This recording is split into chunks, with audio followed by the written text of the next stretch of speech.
Hey, it's Corey Feldman. You're watching Johnny Beane TV, I guess. I'm Rick Beato. You're watching Johnny Beane TV. You're watching Johnny Beane TV. Make sure to subscribe. Hey everybody, Johnny Beane here, and starting January 20th, 2026, I'll be coming at you live from the NAMM show in Anaheim, California. I'll be there as official media. That means I'll have the inside scoop, the behind-the-scenes access to bring you the coverage you simply won't see anywhere else. We're talking about the absolute newest in guitars, amplifiers, keyboards, effects, all cutting-edge musical gear. I'll be walking the floor, showing you the hottest booths, unboxing some surprises, and of course doing interviews with builders, artists, and friends from all over the world. Make sure to subscribe on YouTube, follow me on Facebook. I'm on TikTok, Instagram, Twitch. You can follow all my different social media links. And that's not all. We don't have to wait until the NAMM show. We'll be talking about all that stuff tonight on the show. So you want to talk guitars? You want to talk music? We work on guitars. We have a great time. So join us. Join us in the live chat. Share your thoughts. Ask your questions. Hang out with... We have a great community here on Johnny Beane TV. So join us in the chat, and we will see you on the next show. Right here on Johnny Beane TV.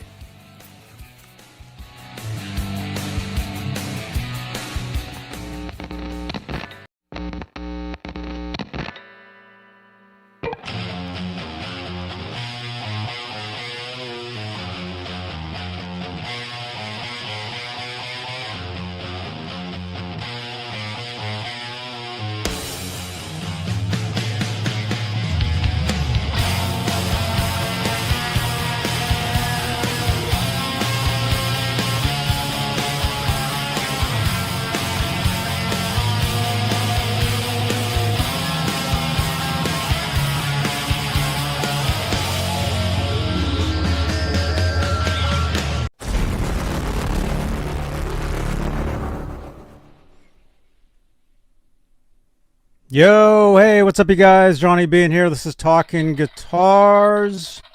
It is Tuesday, right? Yes. Tuesday, yep. Tuesday, 2 for Tuesday, you guys. I'm thinking about doing 2 shows on Tuesdays now. Do an earlier show and whatever time slot this is. 9 p.m. Eastern, 6 Pacific. Right here in Santa Cruz, California. Yeah, maybe we'll do that. Janice, send me an X reminding me to do 2 for Tuesdays. That's pretty cool, because I did a show earlier today. 2 Tuesdays. 2 for Tuesday, yes. So, hey, welcome, you guys. And I realized when I started, I was playing the outro instead of the intro. That's why it cut off. Because I'm like, yeah, that's the wrong one. I'd meant to play the other one, but it's all good. We're here now, you guys. It's all right. So Ron Gunner is here. Hello, dude. Everybody. Good to see you, man. What's the latest, man? What's going on? Well, now we got rain again. 12 days of drought, now rain. Tomorrow over an inch of rain. So I do have CC's guitar sanded and ready for 2 more coats of clear. So I sanded the initial clear down. It's all level sanded. Now I need to do 2 more coats, and then I can put it together and ship it to him. Oh, cool. Right on, man. I have a guitar on the bench, and it is the one that I relicked in Shell Pink. He dropped it off today for clean up and restring. So I said, cool, I'd give me something to do on the show tonight. Very cool, man. Yeah. And got the house done. Right House on. is painted. New floors are in. 7 doors are done. Now all we got to wait on is November 3rd when the new windows get installed. And I don't have to do that, so. Very cool. Right on, you guys. Hey, let's make this an official show, and let's say hello to the top tier of channel members here on the YouTube side of what we call Johnny Beane TV. I have no idea why we call why it's called that, but it is. Channel membership. It's a great way to help support the channel and support these shows because we can use all the help we can get. And the top tier are the executive producers. They're currently Majestic PB&J Cat, Music Therapy Laz, Flipper Carlin, CC, Bay Area Rich, I'll see you tomorrow, man. Sherman Callahan, Nova 9, R. Habs, and Janice Lala, the intern. And she says the evening shows give you an excuse to stay home. Right on. So maybe we'll do that. Maybe we'll try that out. Maybe Tuesdays I'll do an earlier show, like an exclusively Van Halen, like I used to do, because it used to be OU81 Tuesday, right? And since I was gone yesterday, well, I mean, I did a Guitar Center video, if you guys saw that, where I played Smoke on the Water, Mully Man style on a classical. That was a lot of fun. Did that, and then yesterday, we can talk about this for a minute. Yesterday was the 40th anniversary of Sammy Hagar and Eddie Van Halen, their first onstage performance together at Farm Aid. So September 22nd, 1985 was the day. Wow. 40 years ago yesterday. And so I did an exclusively Van Halen earlier today talking about that. So very cool, you know. And like I said earlier, I think I probably saw that on TV. I'm sure I did, you know.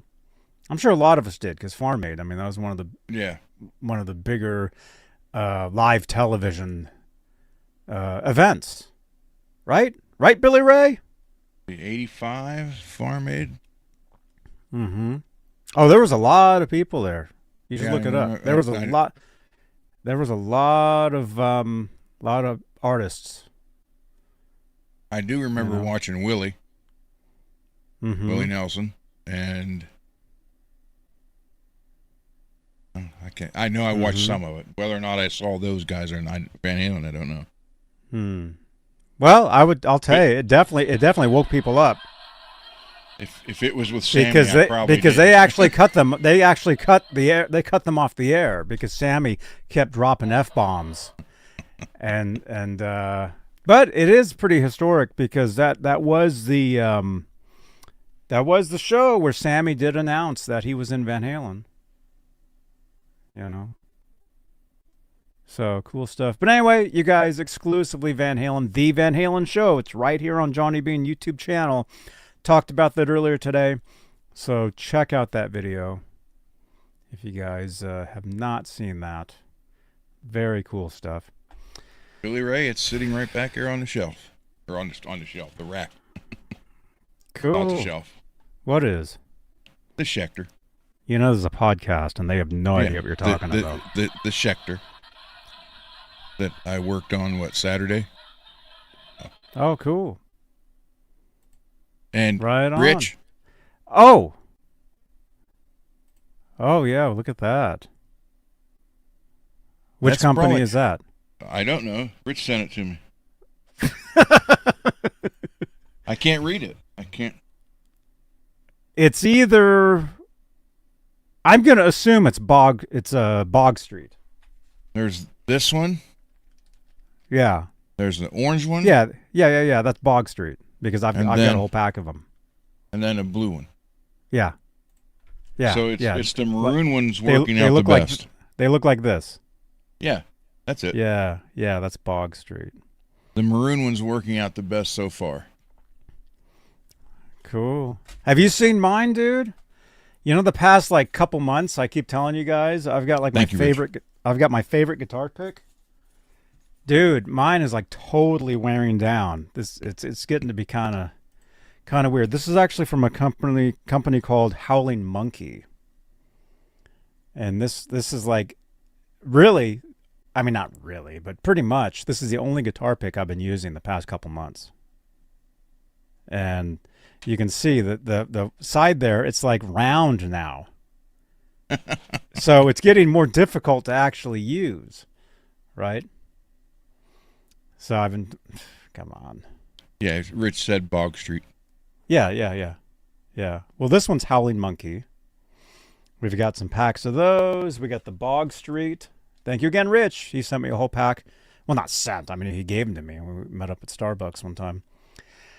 I like I still gotta open this and do a review. This is the Bog Street mixed 3-sided guitar picks, the multi-pack, made in U.S.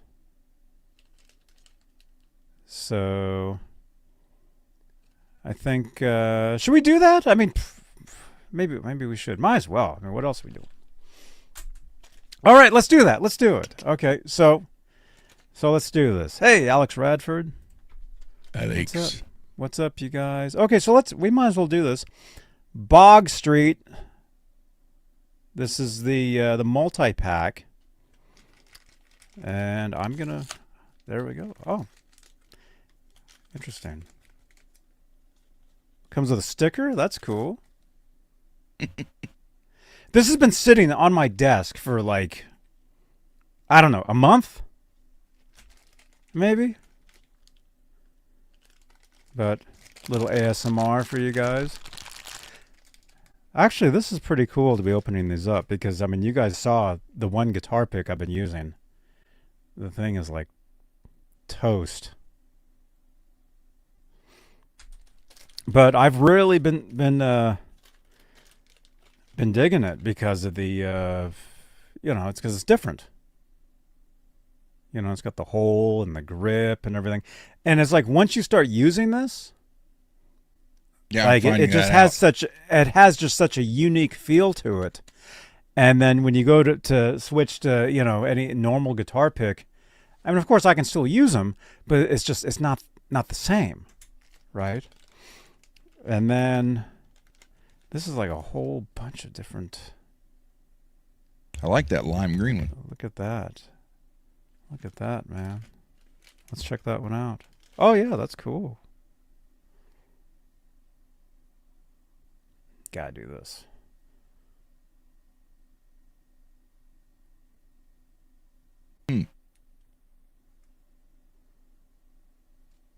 Interesting.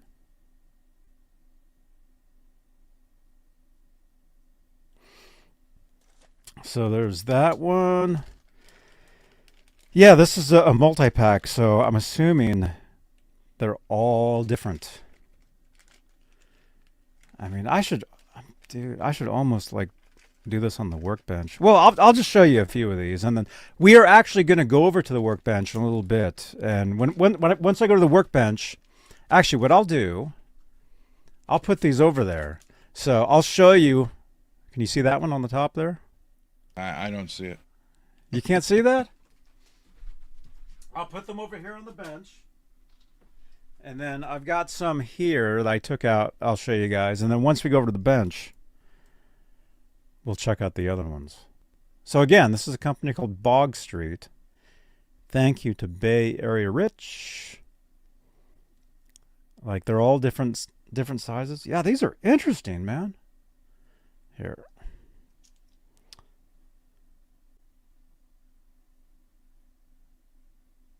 I mean, they're all kind of similar, but they're all different.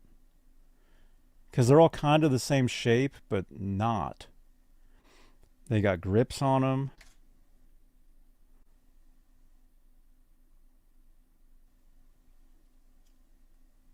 Very cool. Look at that. And Rich also sent me the like Buddy them. Guy pick set, but I didn't open it. I'm not going to open it. Huh? You don't have them? No, he sent me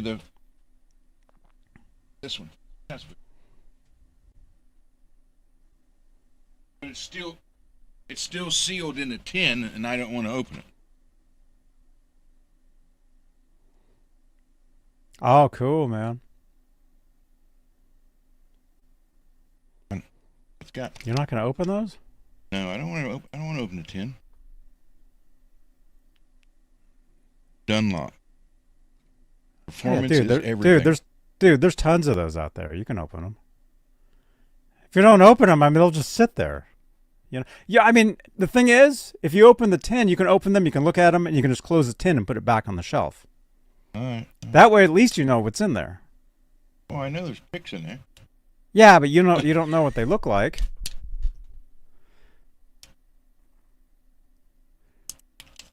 Wonder if there's Dunlop. polka Yeah, dot they ones. make different collector ones. There's, I mean, there's those. There's the Jason Becker ones. There's the Van Halen ones. And actually,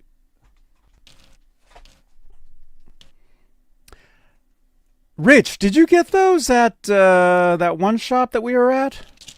Remember that time? You got these? See, they probably sell those in something like this, too. Where you can see them.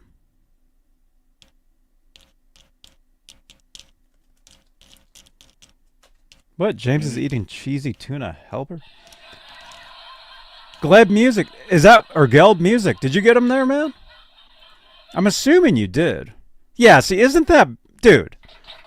There, now you don't have to open that, but at least you can see them and enjoy them. What's up, Zeke? Oh, well, there is kind of a polka dot one in there. Kind of. Let's see him. We can't, dude, we can't even see him. Oh, cool. Yeah, man. And Hendrix picks too? Ooh. And jalapenos? Oh my gosh. Very cool. See, isn't that better? At least you see, look at that. He's memorized by them now. If we hadn't had him, if we hadn't had him open those, he'd just be like, eh. So there they are, back in the case. Cool. Very Thank cool, you, Rich. man. Thank you very much, Rich.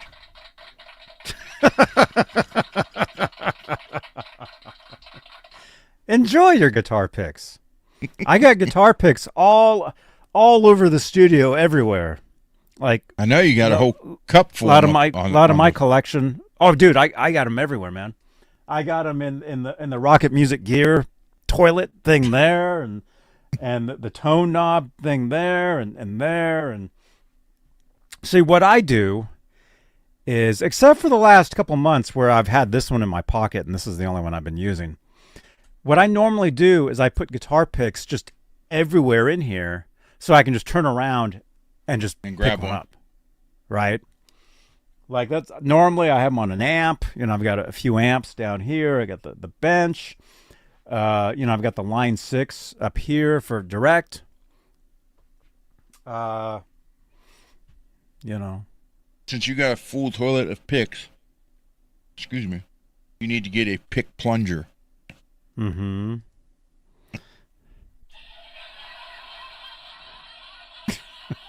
That way if they get stuck in the toilet, you can plunge them out.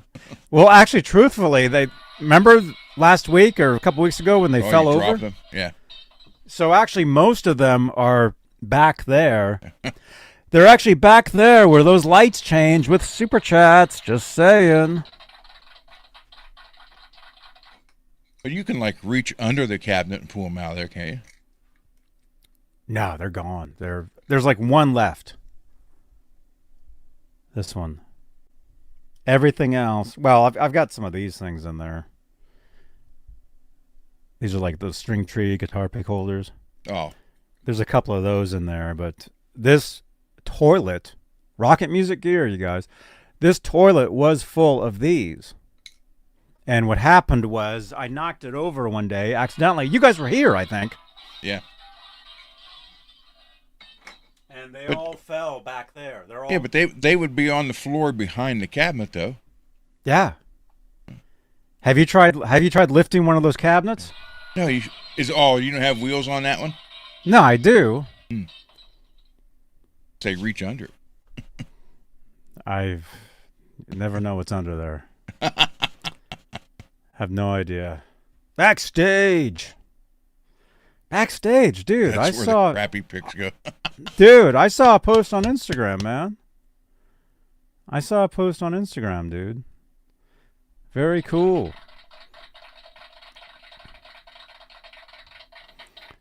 Okay.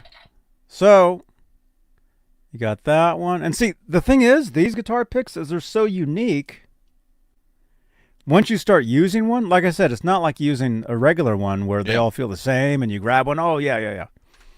These, why do you think I've had this in my pocket for like 2 months? Well, that's what I said. I've been using this one now since yesterday. And at first it was weird, and now it's like, okay, it's getting better. So it's, I told Rich today, I said, I think we got a winner. Cool, man.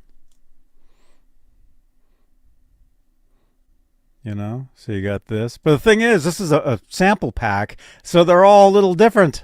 So if I like one, it's like, oh, I got to go and order now a whole thing. Like I was thinking about ordering several more of these because these are cool. And these are all kind of similar, sort of. But I'll be keeping some of these with me because they're very unique, very cool. And yeah, these are Bog Street is what the company is, in case you're wondering.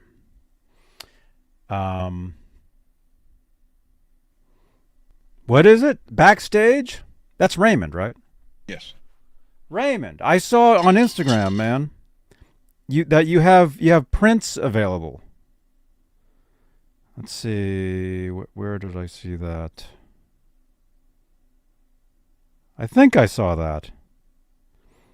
I don't know how to. You have any idea how to use an iPhone? Yeah. I don't know what I'm doing. I saw a post, and it said that you have like prints available from your photography. But where did I see that? It must have been on your own. It must have been on your own account, but I can't think. What's your account? I don't know where I saw it. Are you but I saw it. It came up in your feed? Yeah.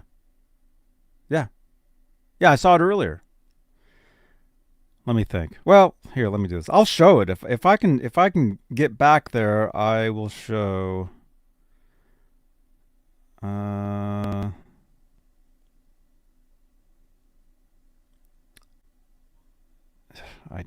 my goodness.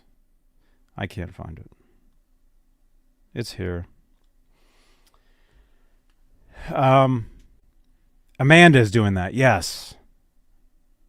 Yeah. If I can find it, I'll show it. What's your account? Do you know what your account name is?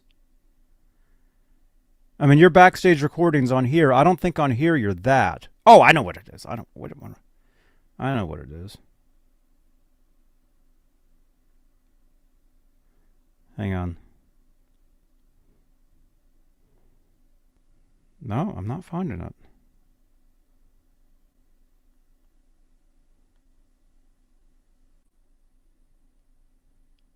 Hang on. Sorry for the dead air, you guys.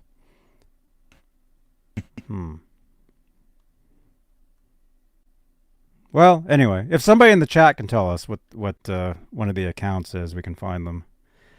I can find it. Do you want me to keep looking? Okay, because I saw it. Hang on. All right, everybody calm down. Okay. I'm on the spot now. Well, you guys know I'm horrible. I can't spell.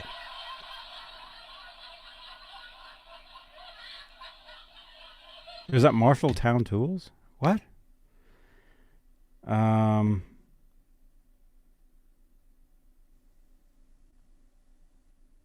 Billy Ray, front. Here we go. Found it. I think. Where was it? A story? It was a story. That's what it was. It wasn't a post. No, it was a post. Oh, it's right here. Okay. How do you pronounce his last name? Bockzek.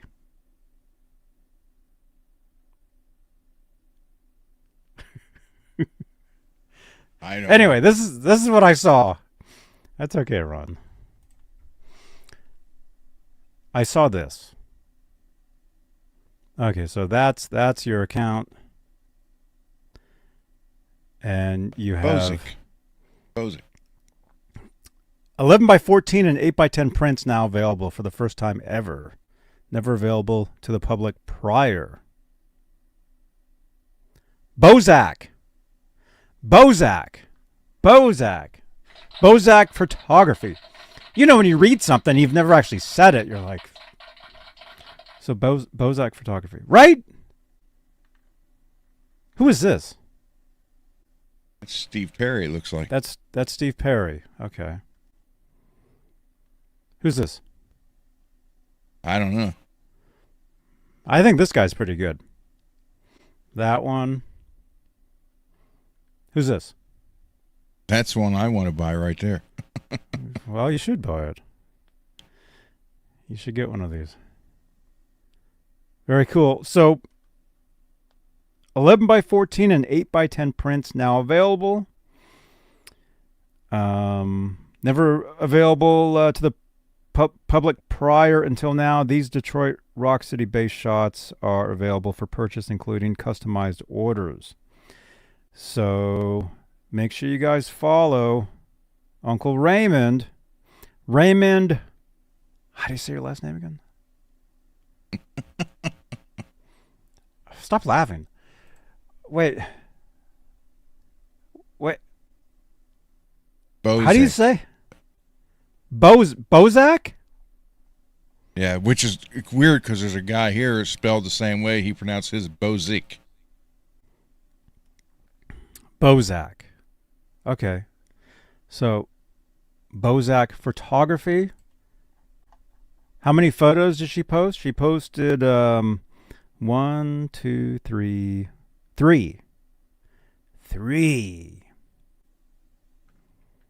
The Steve Perry. We think that's Steve Perry. Yeah, that's him. Oh my gosh. That's before AI. That's before Van Halen? auto tune. You had to be able to sing. And Randy.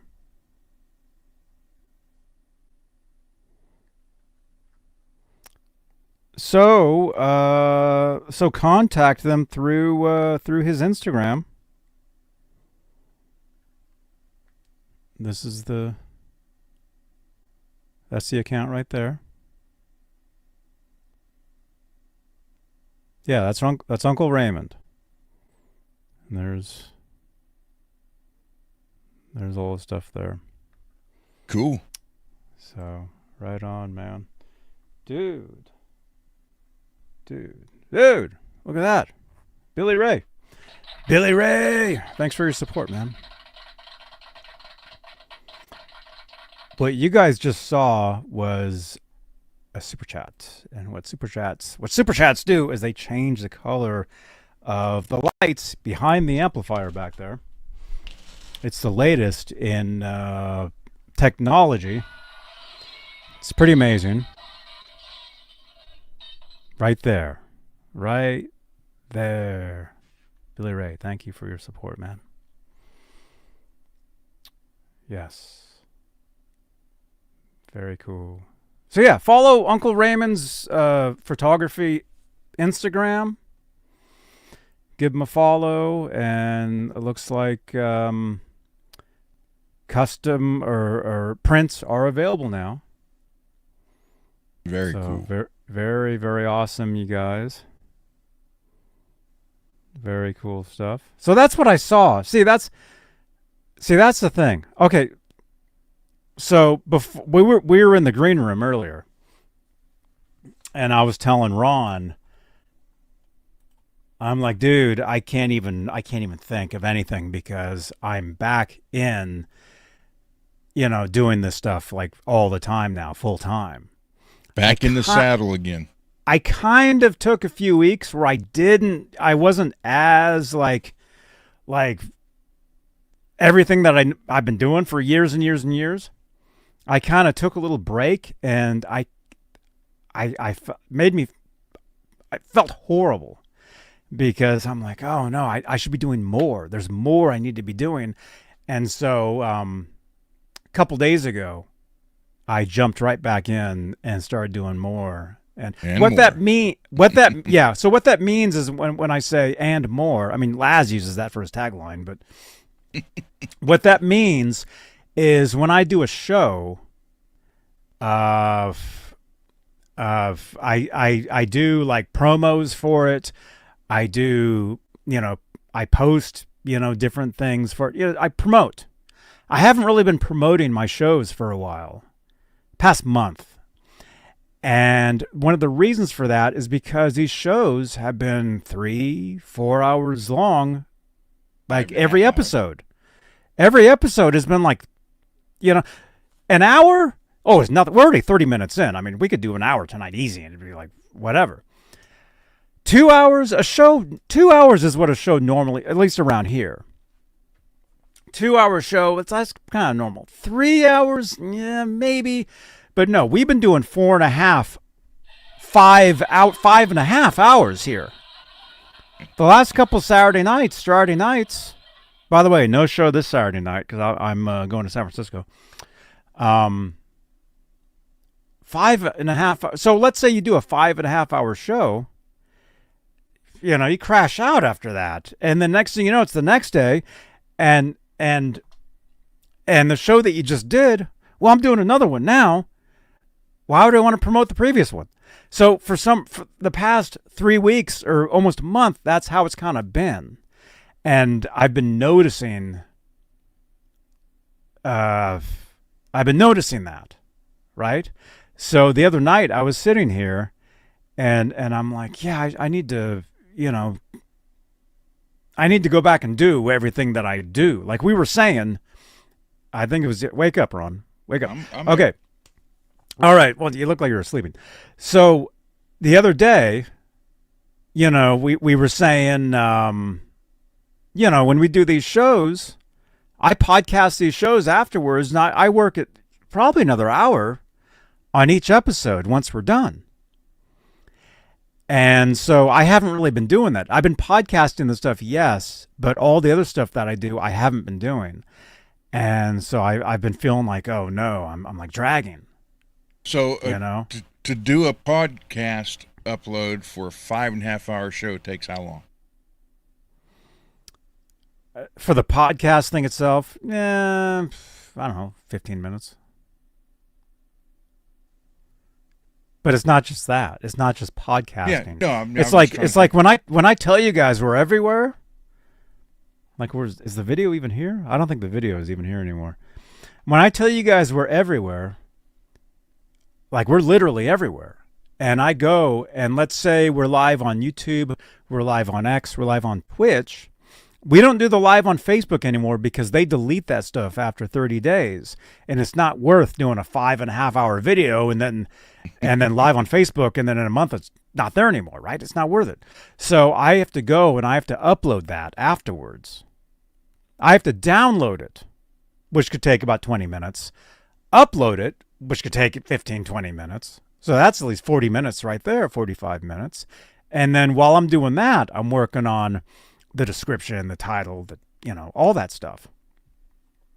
Right? I know when I used to do the ghost hunting. Yes. If you were there for 8 hours, when you got home, you had 8 hours of video to go through. So however long you were there recording, then double that. To try to find something. Oh, to find a clip of something? Yeah. That's a different story. And one of the reasons why I chose Twitch to do these to do, alongside YouTube and X is because I can clip automatically. Like if anything happens, I can hit a button and it automatically takes the last 30 seconds of whatever just happened. Like that time you fell out of your chair. Like I was able to grab that, Yeah, thank you for that. And it's been a month now, so you should probably do it again. No, that's Except this time, try to break something if you could. My tailbone quit hurting after 3.5 weeks.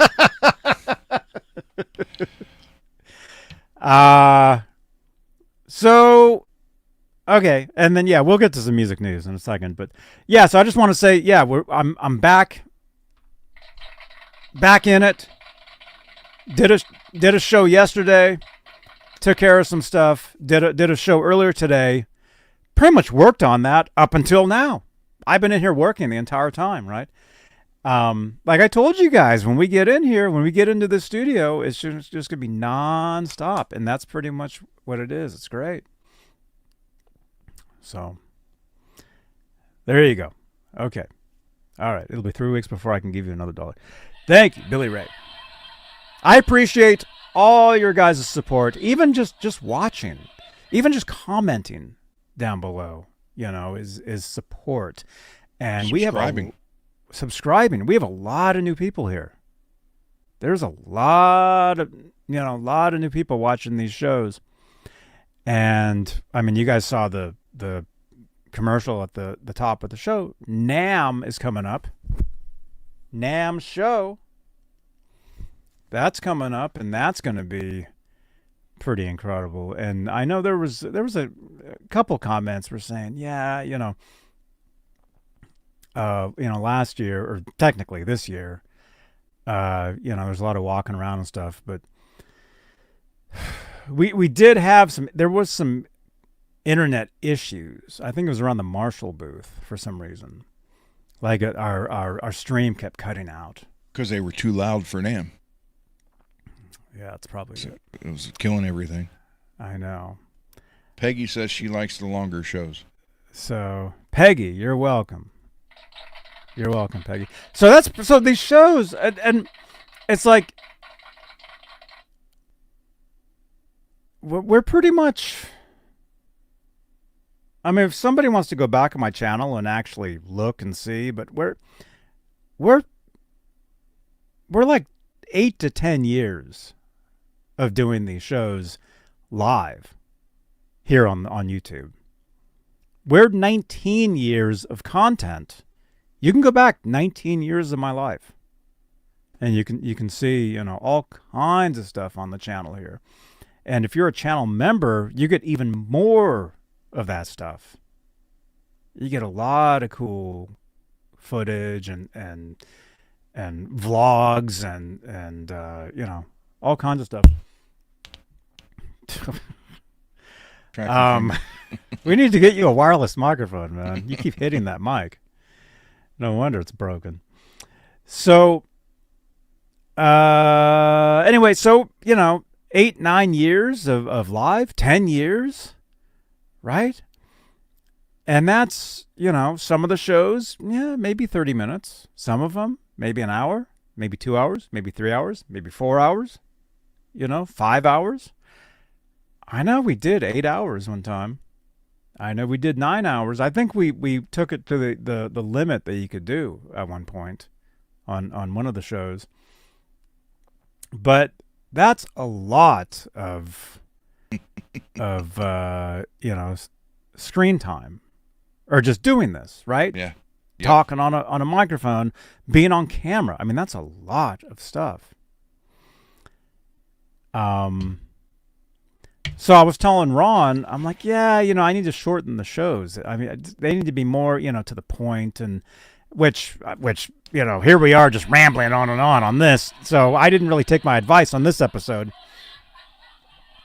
He tells me that every show, then we end up being 4 hours, 5 hours. Yeah, I know. And tonight might be that. Oh, that's another thing too, man. I jumped right back into Peggy, you don't even know. I was on Twitch last night. I did GTA last night. I'm back on GTA. I'm doing the video gaming again. So that's even more on top of this. Right? Yeah, was doing that last night. It was fun. I think Garguts was hanging out for a little bit. We had a good time. So anyway, a lot of times I'm telling Ron here, I'm like, yeah, these shows, they need to be shorter. But then I think I kind of figure, well, certain shows need to be shorter. Like the Van Halen, the exclusively Van Halens. Those are definitely shortened up, And I pretty much do those by myself now. I do those, or Mr. Mike will jump on, chime in with, an unboxing of an album or something. or a Need to get guest. Dane back on a couple of those. You know, maybe Dane will come back. Yeah, he had me on his show last week, so maybe I'll get Dane back for a couple of those. So the Van Halen ones, those are definitely shortened up. 25 minutes, 30 minutes, 45 minutes, an hour at the most. Those shows. These shows, the Talking Guitars and Music News, these can go, you know, a few extra. Saturday nights, definitely. Except for this Saturday. Except this Saturday, I won't be here. I'm going to see Andy Summers Saturday. And, there goes my camera. And that'll be here. Thank you, first of all, very much for joining us. But now we've got Johnny. Hello, Johnny. Hi, how are you? Is that Johnny Beane? Yes. Hey, man, how are you? Hey, good to see you, man. It's been a while. Are you still living in San Francisco? Yep. You guys know each other? You guys hang out? I bet it. Yeah, it's funny. What's your question? So this Saturday, I'll be at Andy Summers Saturday night, going to see his show. I think Laz was saying he wanted to go. So Laz, if you want to go, come. Let's go. Rich, I don't know what you're doing. If you want to go, I think there's tickets available. But anyway, so this Saturday I'm going to that, and I'll film some stuff. So, and that's the thing too, is I'm always filming B-roll for a lot of shows and stuff. So, you know, always thinking. You should take. I forget what we talked about before, because it was like a year ago, and said next time you see Andy, you should take it and have him sign it. I forget what it was now. Yeah, I don't know. I don't remember. You said you'd do that, but I can't remember. It might have been. I don't remember. Huh? I don't know. Dude, I have so many of his signatures. He has signed so much stuff for me the past. Oh my gosh, what year is this? 2025. The past 28 years. He has signed so many things for me. I've got the guitar, I've got album, I've got CDs, I've got all kinds. I've got so many guitar picks. Guitar Bob, what's going on, man? Good to see you. We got Guitar Bob. He's here. Hi, Bob. He's here today. So anyway, just wanted to let you guys know I'm back at it. And so you will see more of you'll see more of me everywhere if that's what you want. All over the place. And I'll tell you, I mean, it's exhausting. I mean, it really is. But the thing is, I started to feel, you know, I took a few weeks off, but I didn't because I was here. I was here doing more. I was here on YouTube and X on Twitch doing more than other stuff everywhere else. Right? All right. Okay, so let's see. Wow, we're 44 minutes into this. Okay, so we're going to go to the workbenches in a little bit, work on some stuff. You have something you said guitar-wise you want to work on? Yep. Cool. Okay. So, and then I've got several things. I was going to go I'm going to Showcase tomorrow, and I want to see if they still have that loaded pick guard. The one humbucking. If they have that, I may pick that up. And that'll be for this guitar. I was thinking it might be pretty cool, you know, to just have the one humbucker on this one, but The red one? we'll see. Huh? The red DiMarzio? No,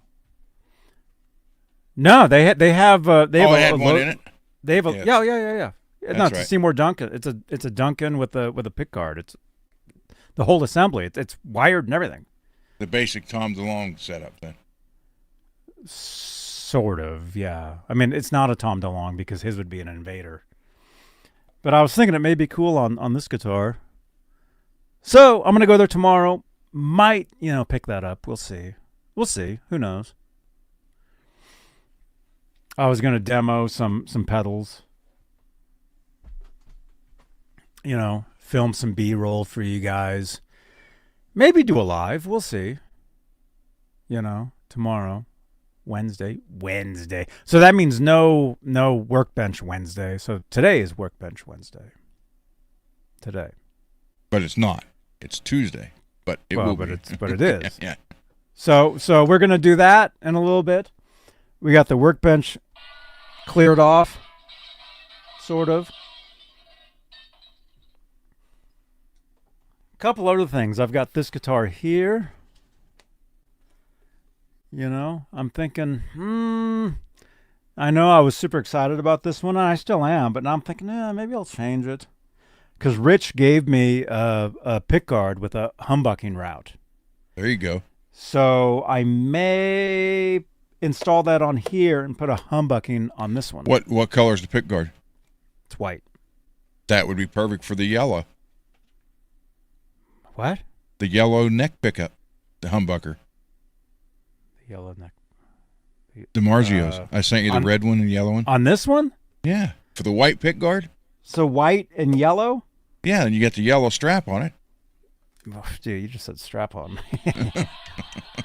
Yeah, but this doesn't have to be on here. I don't know. What I'm thinking, can you guys see this? I mean, I like this, but having the white on the black, and then it would probably just be like chrome, maybe. More traditional, I think. What you could do is lay that on the bench, lay the white pickguard over it, and put the yellow humbucker in it, and just take a gander from the top and see what it looks like. I think that would be a killer combination. Yeah, I don't think so.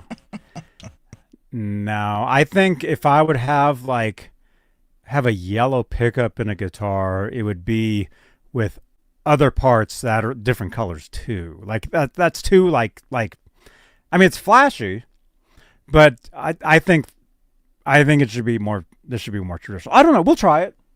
I mean, who knows? Never say never. So there's that. Yeah, that's right, Peggy. Can always change it. So that's cool. All right. So let's get in some music news here. Let me ask you guys if anybody saw this. Actually, we just have some text here. We're gonna read. Into the Void: Life, Death, and Heavy Metal is a new docu-series on Hulu that premiered on September 22nd. So it premiered yesterday and is now streaming. Has anybody seen this yet in the chat? The 8-episode series explores dark moments in heavy metal history, including the deaths of musicians like Randy Rhoads and Dimebag Darrell, as well as the Judas Priest-related Suicide Pact trial. Oh, yeah. Yeah, I remember that. The show comes from the producers of Dark Side of the Ring and features interviews with prominent figures in the genre as Sharon Osbourne and Phil Anselmo. You can watch Into the Void streaming on Hulu. Nope. Nobody has seen this yet? I know Ron said he hadn't seen it, and I was shocked. I'd heard, like I said, I'd heard about it, but I had not seen it. But I knew, because I remember I asked you what was it streaming. I knew it was streaming on something, and at first I thought it was YouTube, but I just heard about it yesterday. I saw a ad for it on Facebook yesterday. Mm-hmm. Tragedies and scandals. Episodes focus on the events such as the death. Did I read that? No, I didn't read that. Yeah, I read that. Wait, I'm scrolling. Okay, so it's the same thing. A deep dive into heavy metal's dark side. The series covers intense personal stories from significant events from the history of heavy metal music, tragedies, and I need another Starbucks. Episodes focus on events such as the death of Ozzy Osbourne's guitarist Randy Rhoads and Pantera guitarist Dimebag Darrell. It also explores the 1985 Judas Priest-related trials stemming from the suicide pact blamed on the band's music. Was that the thing? Wasn't that a part of, wasn't there a documentary on that years ago? Yeah. That was when, well, no, actually, no. There was no documentary on that. There was, Ozzy had gotten sued for that kid's suicide. Then they got it. Then Judas Priest got sued for that. And then when the record label companies wanted to put the warning on the record, that's when Dee Snider went in front of Congress and everybody, and thought he was going to have all the backing of everybody. And he turned around, and he was basically by himself. So that was a big thing, But there was a documentary on that. There was something. There was a film. Yeah, I just know the one about the record label thing. They did a special on that.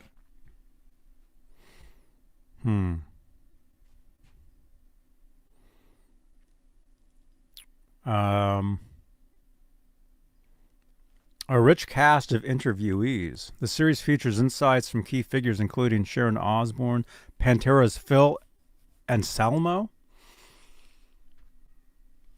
We used to have a viewer years ago.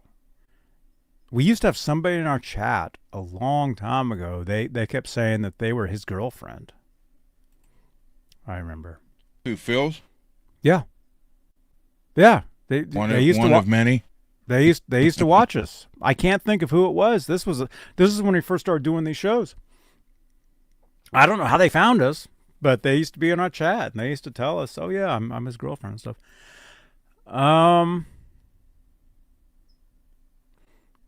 And Lamb of God's Randy Blythe. From the producers of Dark Side of the Ring. The series is created by the same team behind the popular wrestling documentaries, or docu-series, bringing their storytelling expertise to the world of heavy metal. So you guys are telling us that nobody has seen this. Well, I'll have to sign up for the free trial of Hulu as soon as we're done here tonight and watch it.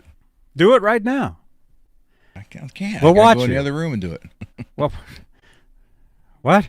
I got to go into the other room and do it. So I'll just do it when we're done. Oh, okay.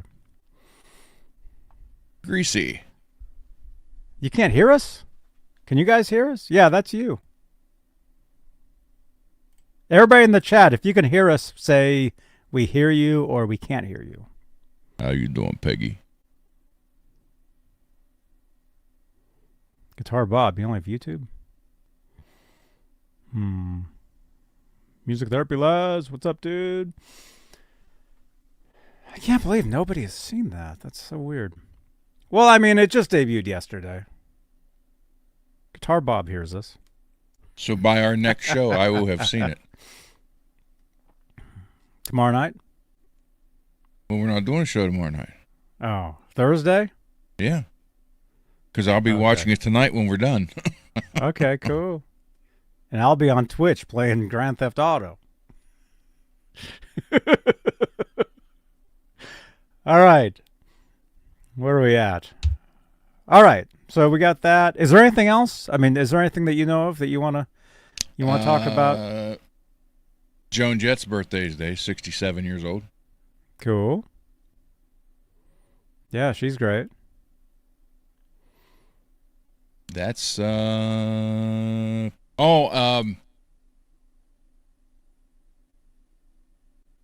minute. What's the guy's name?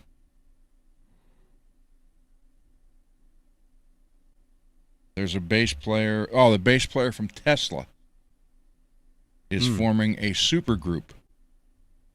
Really? He's still in Tesla, but he's forming a super group for a side project, which will have Chris Holmes from Wasp, Brian, I forget his Brian something, and it's called Anesthesia? No.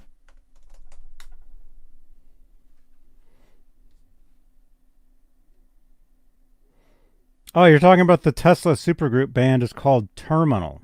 Terminal, that's it. Formed by Tesla bassist Brian Wheat. Yep. And features ex-Tesla guitarist Tommy...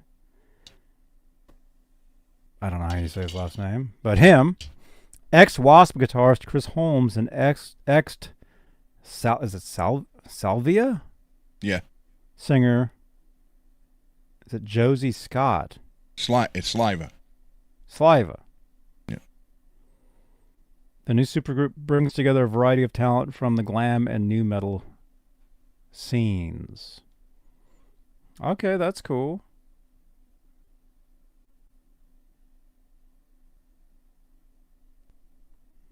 Okay, right on. You guys know about that? New supergroup. I'm just happy that Chris Holmes is involved. Did you just hear about this? Yesterday.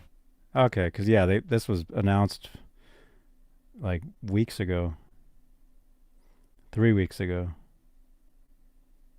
Cool. Well, hey, it was new to me. No idea. You spelled Stavita wrong? What? All right, let's go to the workbench. I can't read anymore. I'm done reading. I dropped out of school at 4th grade, and it's obvious. When I met, dude, I was in 4th grade, Mr. Mike, when I met Rafi. We talked about that earlier. All right, so we're going to go over to the workbench. I'm going to tear something apart. Ron's frozen. Russell, what's going on, man? All right, hopefully we got enough battery on this phone. I think we do. Let's go to the workbenches, check out some guitar stuff. Hopefully this works. Technology, you guys, is always changing. Enter studio. Well, let's do this. Let's put this on the stand first.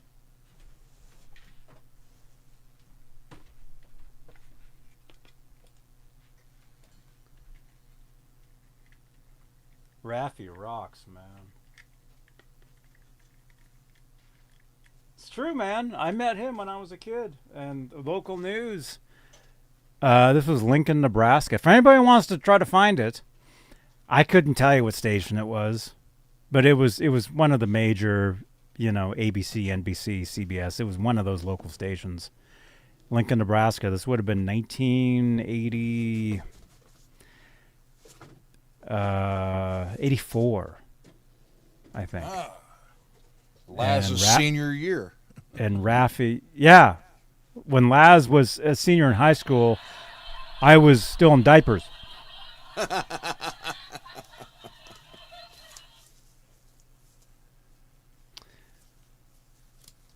So there is footage out there of me talking to Rafi. But it was local news. It'd be cool to see if anybody finds it. I mean, it's local, a local Lincoln, Nebraska station, so it's probably, gone, destroyed. Be cool to see, though. All right. So I'm going to set up. Why don't you tell us what you're doing to that guitar? Well, Johnny, this guitar started life as a different color Strat with a big polyurethane thick finish. Wait, that was a Strat? Or not a Strat, sorry, Telecaster. And, are you eating? Yeah. No. I got the mic right here. And so what I did was strip the finish completely off of it, down to the bare wood, including this Mexico. This is a made in Mexico body, and they filled it with something, and they had the finish over it. So when I started sanding it down, that was still there, and I sent a picture, a photograph, to the owner and said, "Hey, you know that's going to be there. I don't have to relic this part of it." And he's like, "No, just go ahead, show it." So I painted it this Shell Pink, which I do have enough to do 2 more guitars this color. So I had it all painted beautiful and clear coated, and then I had to start taking it all down. So this was actually, now it has worn some more here because he's in 2 bands. And actually they got a new single coming out this Friday. So he called me up, so they got a show Saturday, and he said, "Hey, can you go over it again? The frets are really dirty." So I told him, I said, "Hey, I have the new Fretzler. It'll clean that up real quick." So, but I did the relicking job on this, just like he wanted. He fell in love with it, and even he fell in love with it so much when he paid for the paint job and relicking, he actually gave me $150 extra. That's how much he loved this thing. He's like, "Dude, that's just what I wanted." So, anyhow, I don't like painting pink, as most of you should know that. But I do have enough of this Shell Pink left to do 2 more guitars. So if anybody wants a Shell Pink guitar, let me know so I can get rid of that damn paint pretty quick. So I'm going to go through, clean it up, clean the frets up, and then he sent a thing of strings with it too.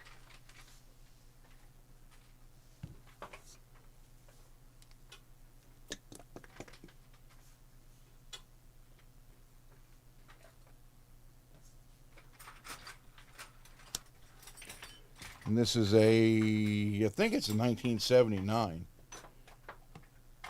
Or 99, sorry, not 79, 99.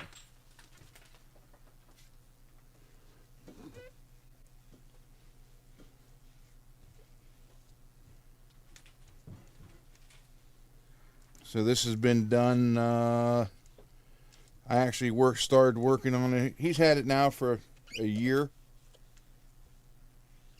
This color, or pretty close to a year this color. And I can't show you, it's on the phone. But the initial color of this was like a dark tobacco sunburst with like a yellowish center and then black or brown, dark brown and black outline. So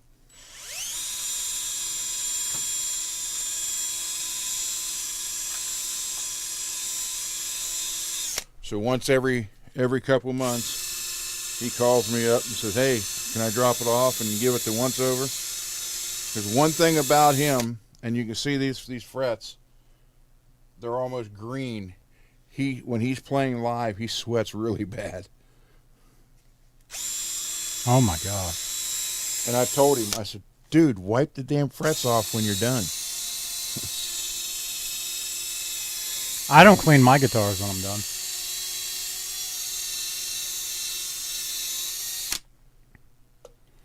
Never did.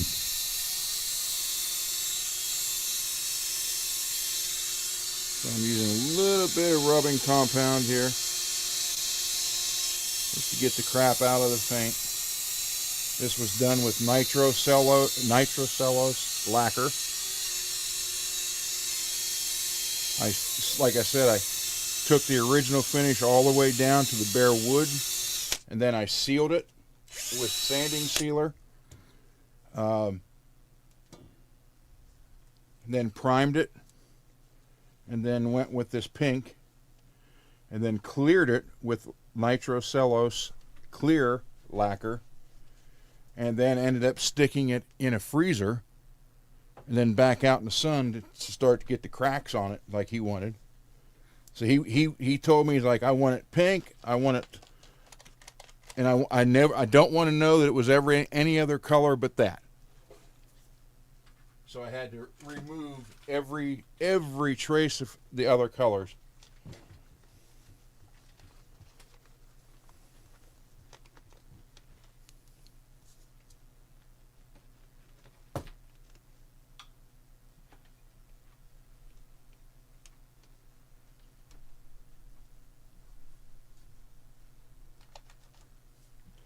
And this thing it's got the American Fender pickups in it. I don't know which ones because I had to rewire it. I put a pure tone in it, multi-port. I put a new switch in it. And I forgot, like I said, it's been over a year now. And I forget which ones these were, but this thing sounds so sweet. That's cool, man. And then also new Graphtec saddles, because the original Fender saddles on this were just terrible.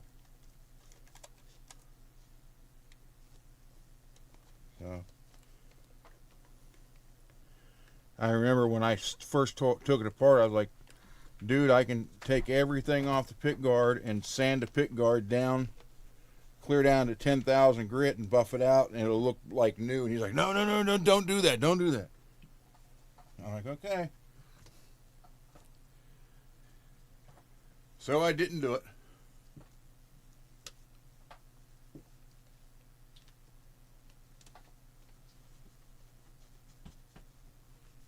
But he's had so many people offer to buy this off of him. And this was my very first relic job, because this goes against everything I ever stand for as far as guitars looks. And it is a Fender Telecaster Deluxe. Back here.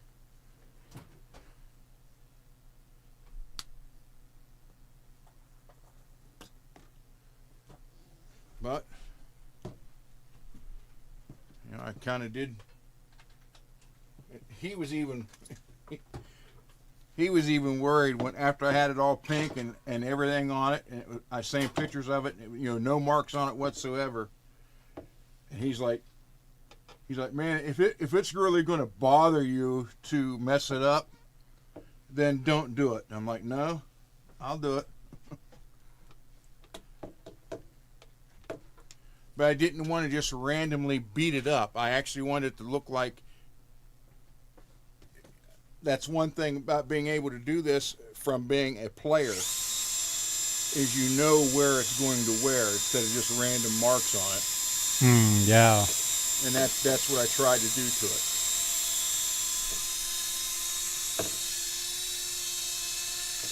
Because I've seen some of these that people brought in, and they just literally all they did was took screwdrivers and keys and chains to it, and it's just random. It has nothing to do with. It's like, what the hell?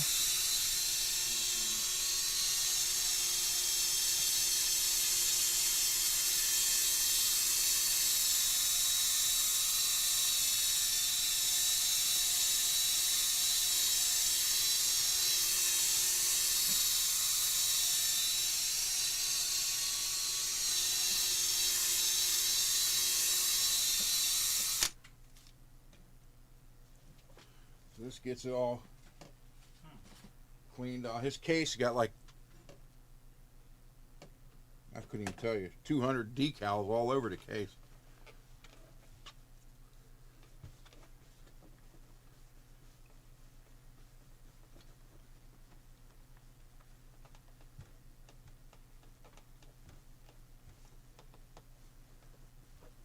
And this actually hung in the store for a little while. And I ended up doing, I don't know how many more relics because of this hanging up in there.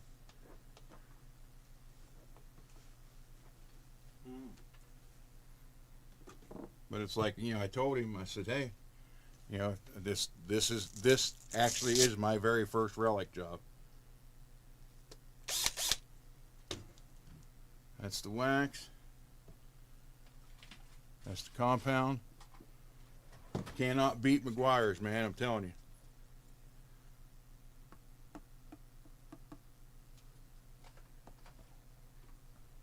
It doesn't take a lot.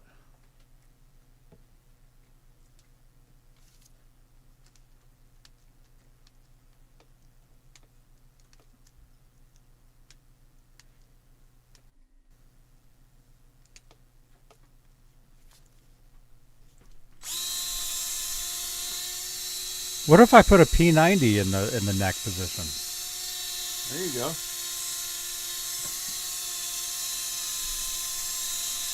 I have a PHAT Cat P90 humbucker that somebody sent me several years ago, and I've yet to use it. I think it might be a bridge pickup, though, but it doesn't matter, right? I can put it in the neck position. It's going to be louder.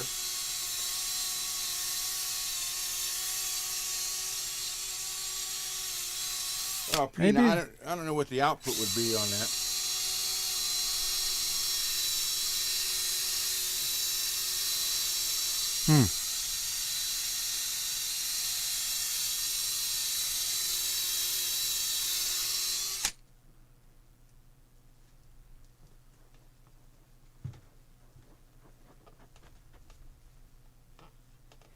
What do you guys think? Should I try this? Put this in the TEASE telly? Well, first we got to make sure that pick guard fits. We don't know if the pick guard fits yet.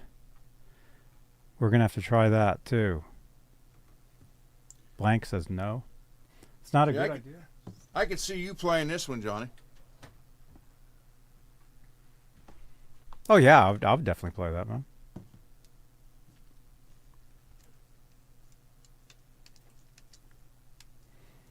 Okay, so I'm going to switch to the other camera. We'll take the pick guard off that guitar. We'll see if that other pick guard that Rich gave me, we'll see if that fits. And if it does, we'll see if this works. And maybe we'll try that. Pretty cool. So I'm going to switch over.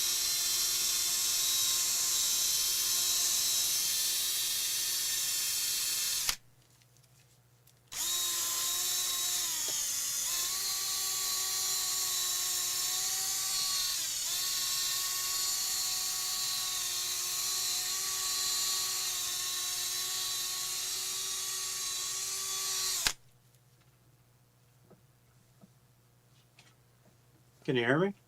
Yeah. Yep. Okay.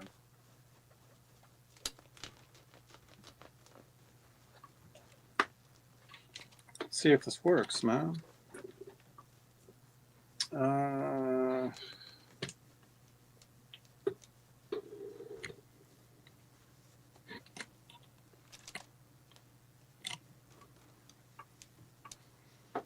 Let's see if that pick guard fits, first of all.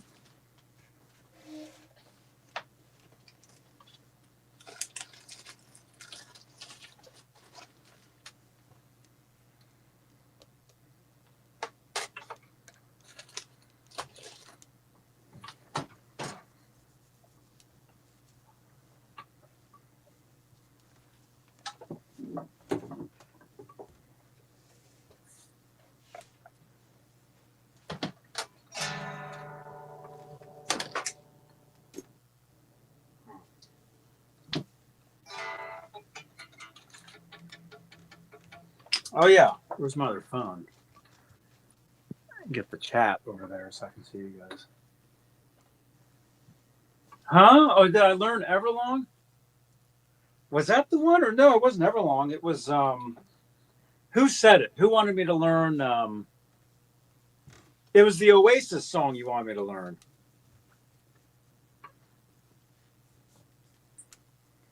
I got to learn the Oasis song.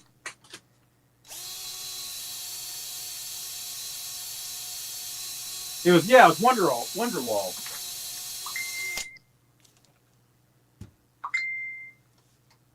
I got to learn Wonderwall.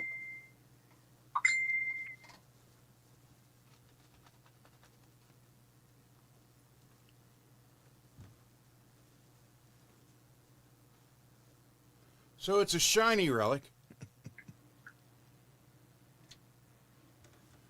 Thought that's what he wanted. But see, look at the frets. They're just like tarnished.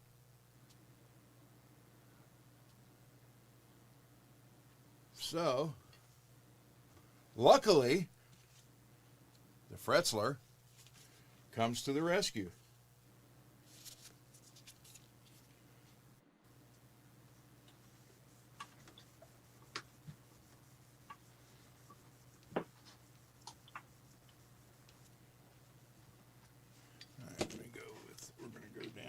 bit more.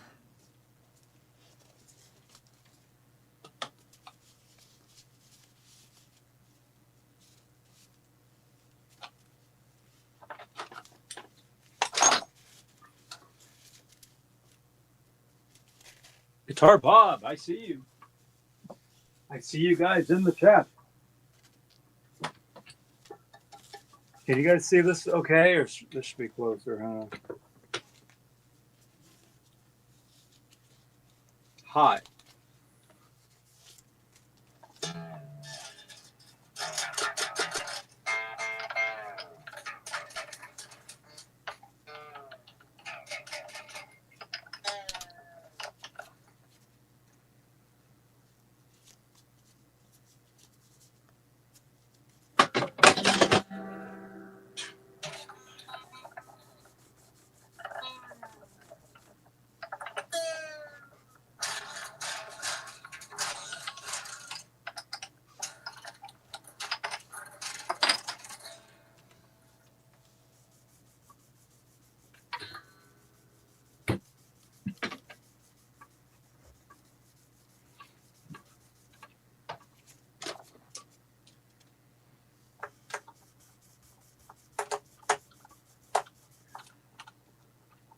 Nah, you guys need to get closer. I can see what you guys are seeing, and yeah, it's kind of weird. Everybody scoot together.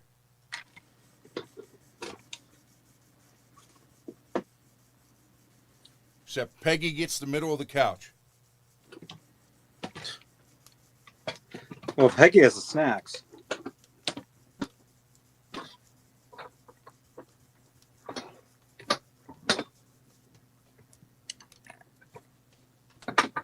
How's that? That's better.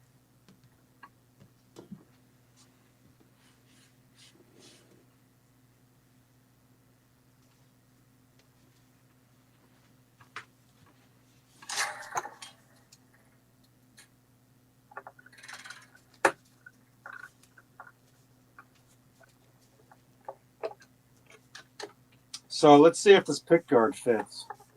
That's the first thing, because if the pick guard doesn't fit, then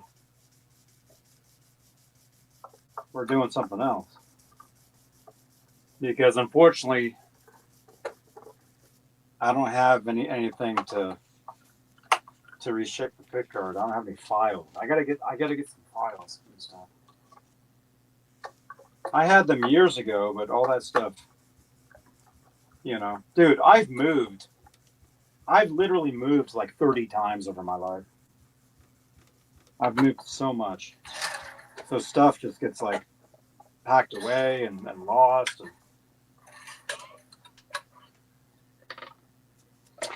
So a cool thing about these TEASE guitars is they have a really nice route here. You guys can see that.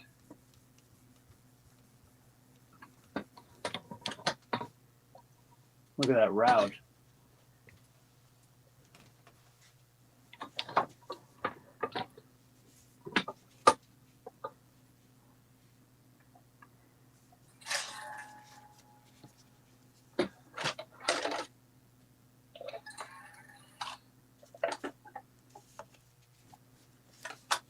Yeah, so if this doesn't fit, then we're in trouble. It almost, I think it does fit. As long as I take these wires out, it'll work. I think that works. Yes. Oh yeah, Peggy. But I'm talking, you know, my entire 29 years on this planet. I probably moved like 30 times.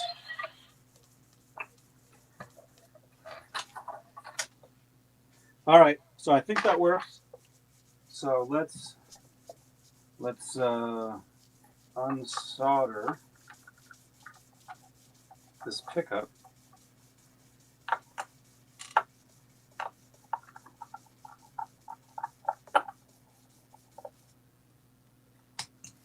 Hey, Peggy, when you get a minute, can you tell me what AP means?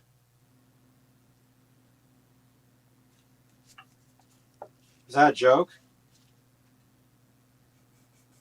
Well, I think you've got a joke, huh, with that, huh? ASAP? yeah. Everybody knows what that means. But the P has to do with Peggy. No.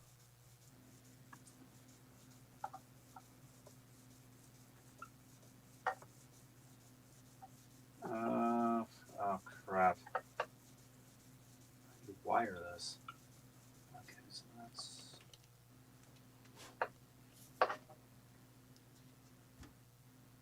Well, whenever you get a minute, Peggy, no hurry. Yeah. She just said it as soon as possible. Yeah, well, whenever she gets a minute, she don't have to hurry up with it. With what?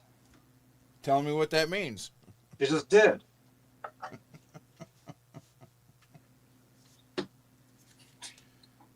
It went over everybody's head.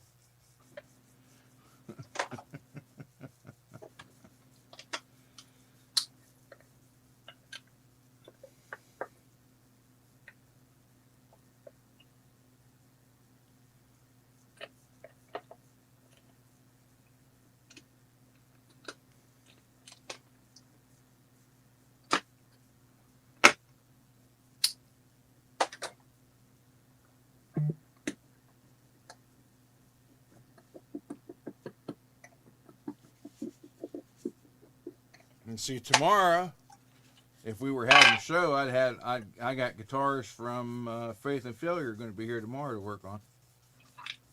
Mm-hmm. Because they got a big show Saturday. That's cool.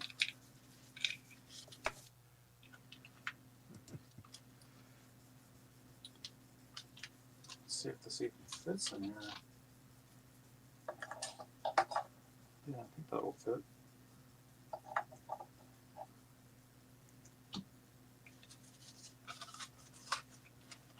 So you'll be busy tomorrow. Yep.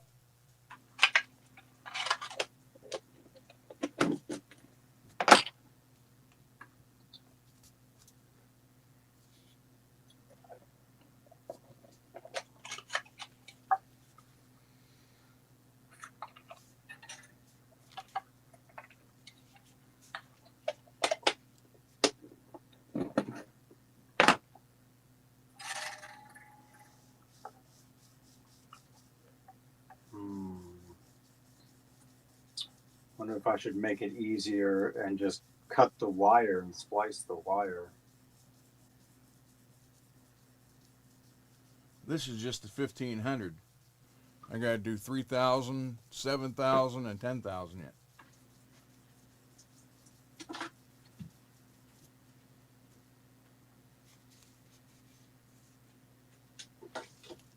Dude, smash that thumbs up on the video.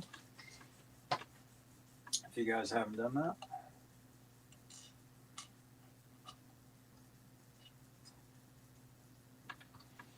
Best part is you don't have any polishing compound flying all over the place.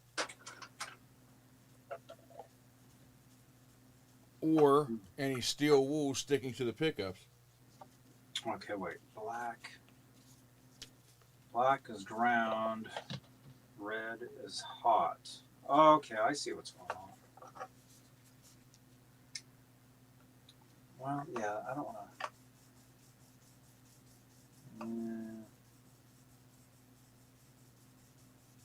I don't know.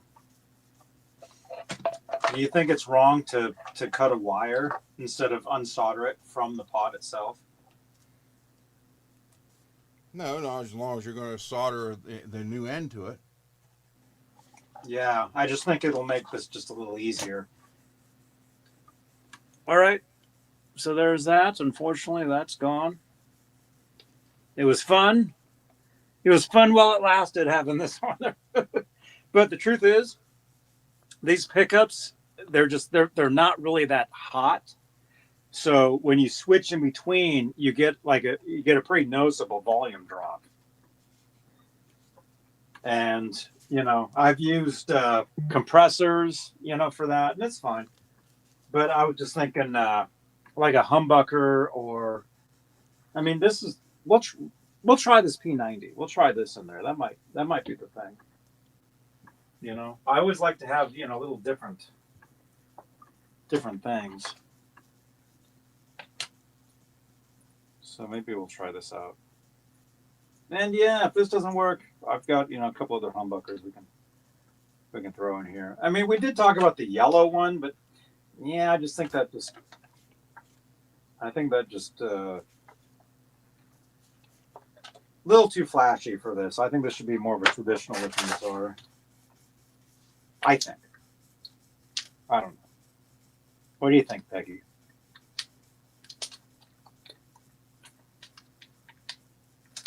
You know, can always change it too. That's the thing, is you can always change stuff around.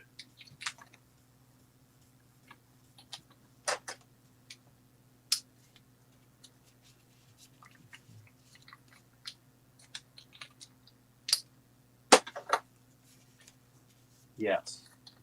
If I had a pink guitar,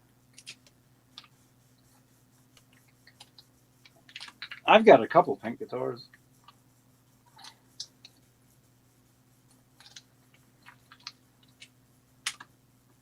Chrome the thing out. Yeah, I agree. I agree with that. And it's funny because I've got another black Telecaster. I have an Epiphone where that had a white pickguard, and I changed it to a black pickguard because I wanted the black pickguard for it instead.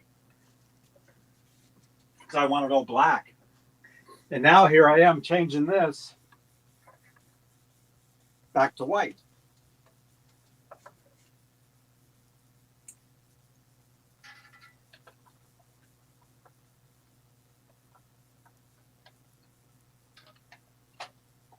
Can you guys see me okay too? You guys can kind of see what I'm doing, right?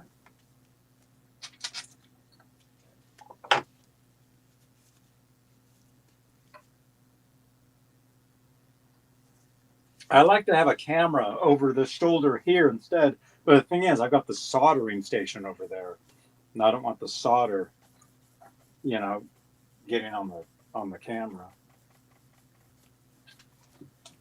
or the phone. It's my phone.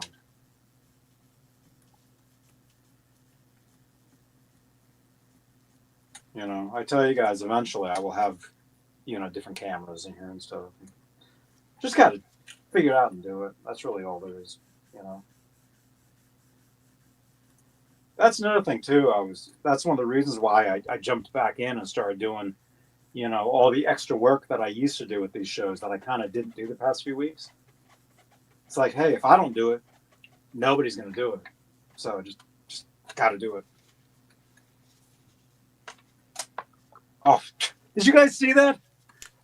The spring just shot out. Now it's gone. Did you guys see that? Okay, see, that's where you hit the clip feature. Clips. All right, now it's clipped. Now we got to see that eventually. Did you guys see that? That spring flew away.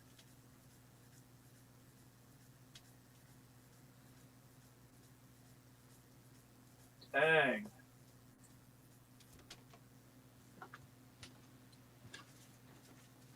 Dude, I don't even know where that went. Back with the picks. Nah, well, I went the other direction.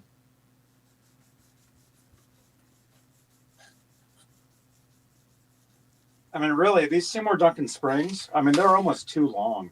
You can actually just cut one in half and be fine. Right? Do you agree with that or not? Yeah, you can.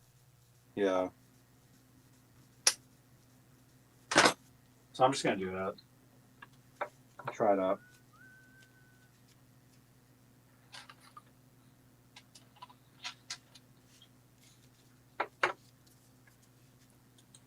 You know, I've only been in the studio for a year, and I'm still trying to keep it, you know, nice. You know, I don't want, like, you know, wood shavings everywhere, and, you know, because this is kind of like,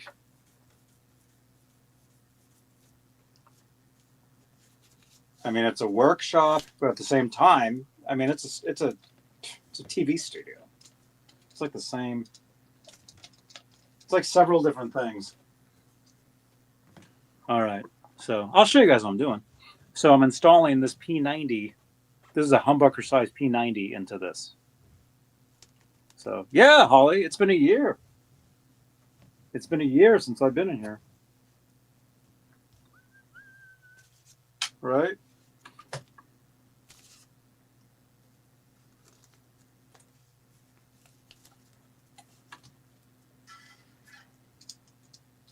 So no wonder I'm feeling it, man. It's been a year of doing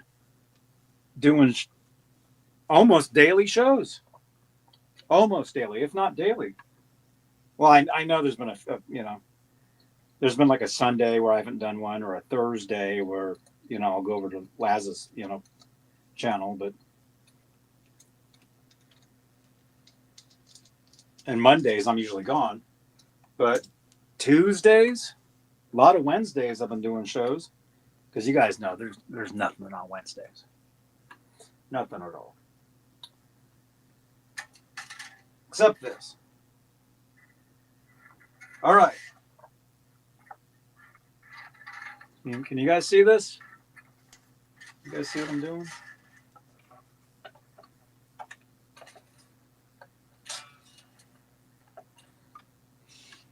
I will bring you guys over closer a little bit until I start soldering.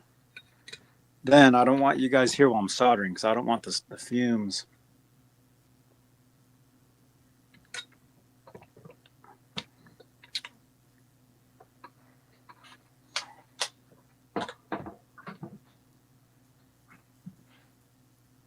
Did I find the spring? No, I didn't even look. It's like somewhere in this corner over here. I didn't even look for it. I'll look for it later. But see, that's what I was just kind of saying, though, too, is I don't want just a bunch of stuff everywhere, like lost. I've already got those guitar picks back there behind the amp. They're just sitting there. Actually, I could probably solder. Oh, yeah, I could solder with the camera there. That's better, right? Oh, that's a much better angle. Oh, that's much. Actually, if I turn the light off, then you'll really be able to see better. Oh, yeah, that's much nicer.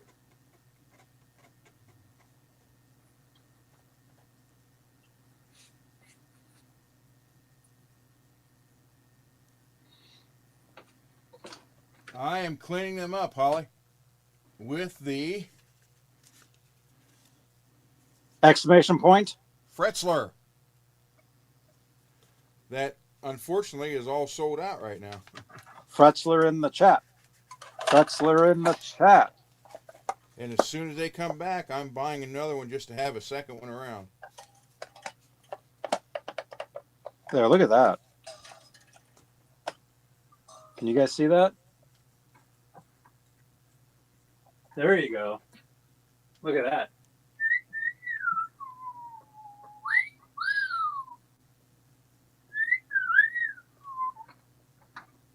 Yeah, Holly, I did a fret level and crown on this a year ago when I did all the paint on this. So it doesn't need that. He just got it tarnished because when he plays live, he sweats really bad.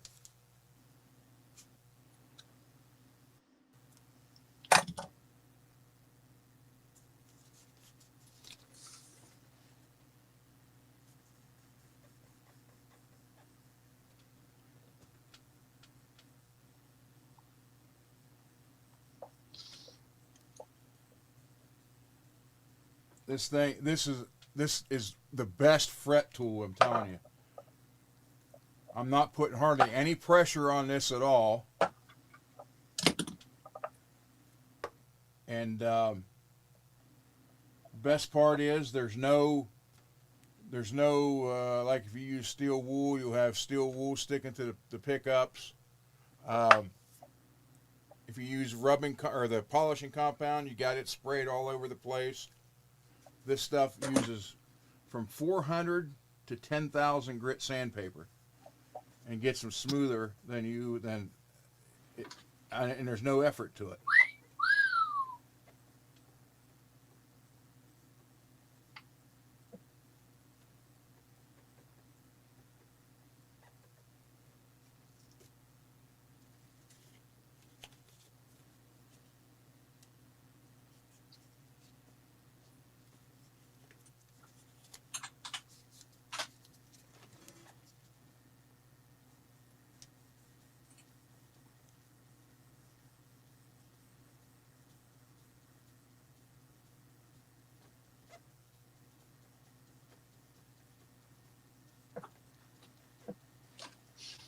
So that polishes the frets then. Yeah. It is this.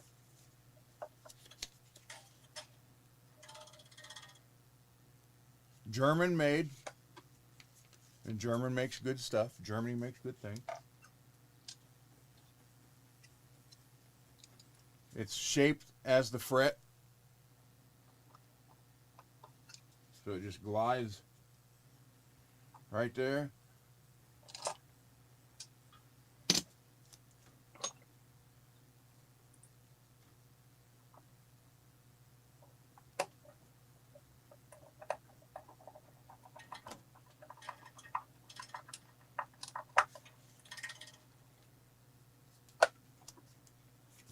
This is like a godsend because I got tired of going through. I mean, I have right here, diamond polish is what I was using, clear up to 100,000 grit.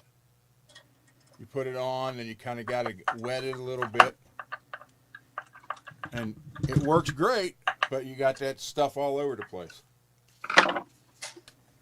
Plus you go through the tips for the Dremel tool like crazy. This thing just makes it so much nicer and does a better job.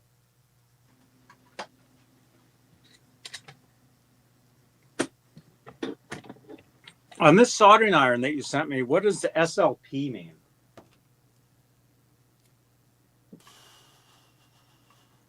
I don't know. It's been forever.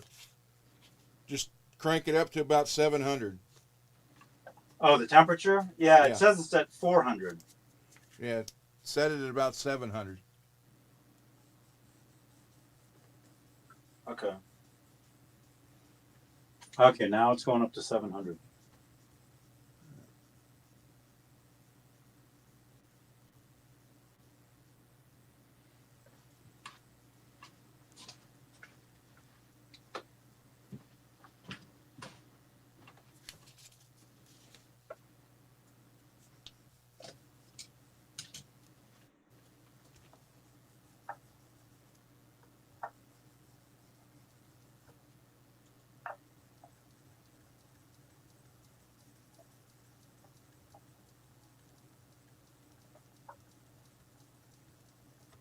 It comes with this notches in it and rubber band, and all you do is use it like that, and then just pull this up a little bit to the next section. It's clean.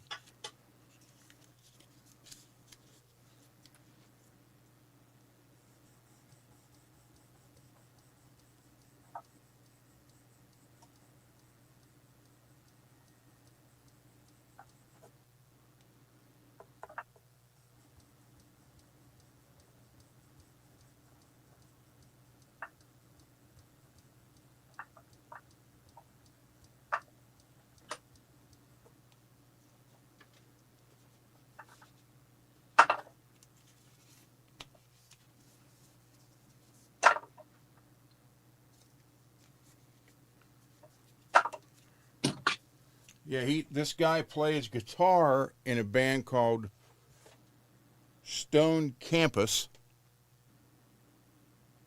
and he plays bass for Bolt Action, which is like a hardcore punk band.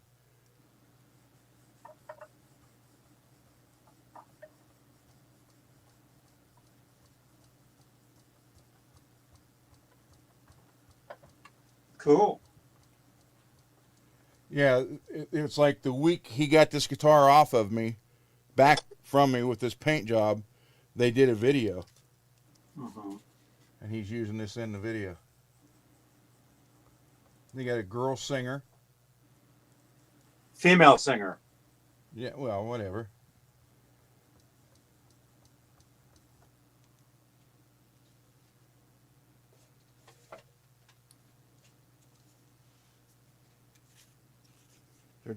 I forget what the name of the new song is. I heard it today. He played it when they dropped it. When he dropped this off, it'll be released Friday,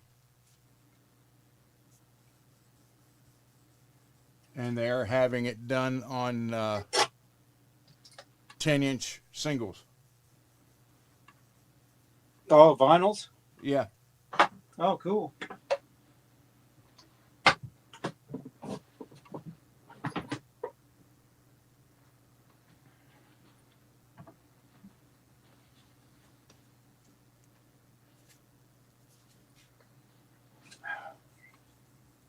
Yeah, they're having a release party show Friday. Nice. Are you gonna go? I don't know.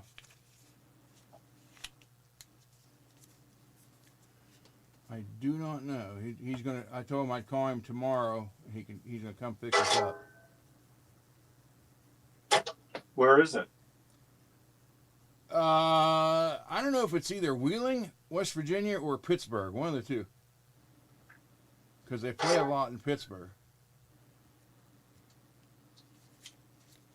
Or the Pittsburgh area, I should say.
Okay, so I'm just soldering.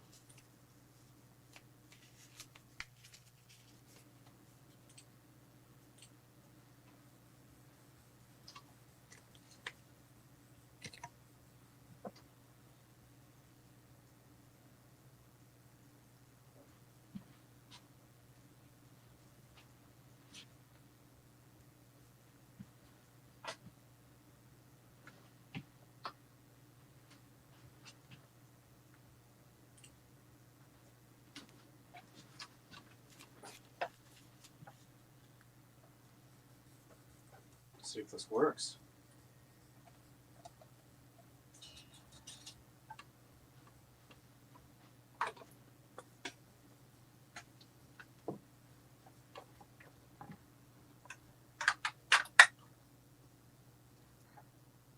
See if you had Peggy's tester that she won, you could check it right there and make sure it's working.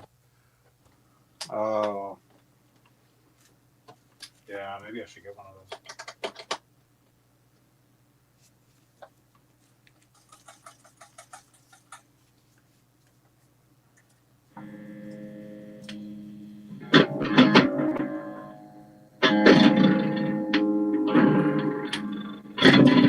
Yep.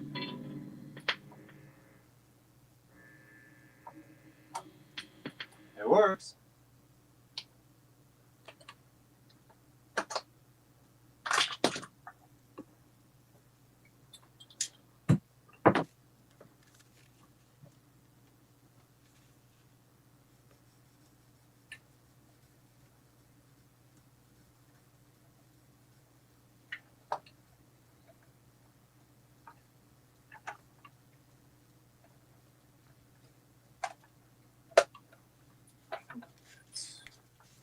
I gotta turn that light on to see like all this other stuff.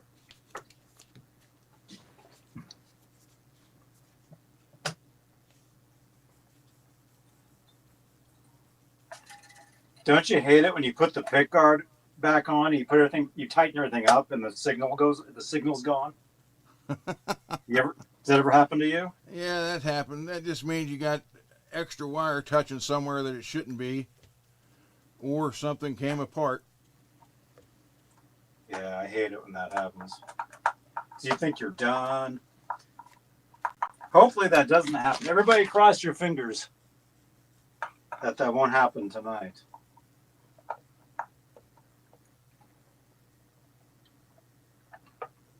You know, usually it's like something like grounds itself out.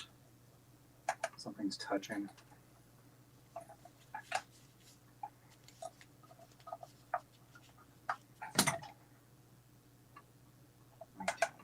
fitting. Deep fit. Come here. Come here, everybody. Come on over. Over here, Johnny. Over here. Dwight. Dwight. Over here. Johnny. Hey, Johnny. I'm over here. I'm over here. Over here, Johnny. Who is that? Hey, Johnny. How you doing? Who's This this? is Steve. Is that Steve Vai? No way. Steve Vai. Johnny, look.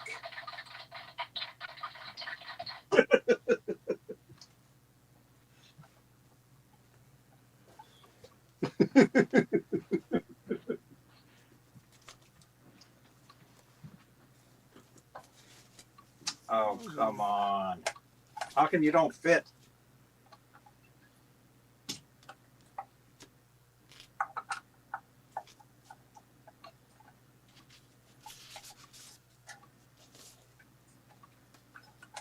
It almost works or fits. You got to loosen stuff up though. Push some stuff around a little bit. Loosen.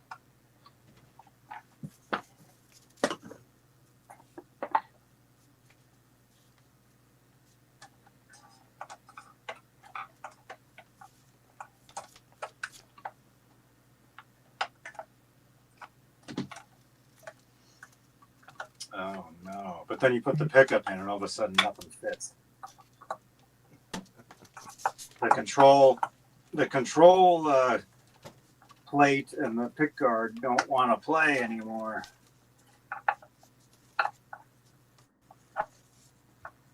That's where you just kind of loosen all the screws up and move stuff around, but don't take the screws out.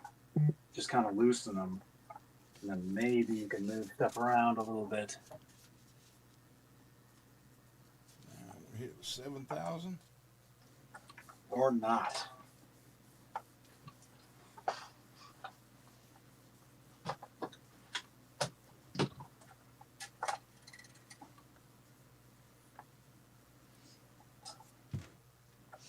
Steve Vai can play a little.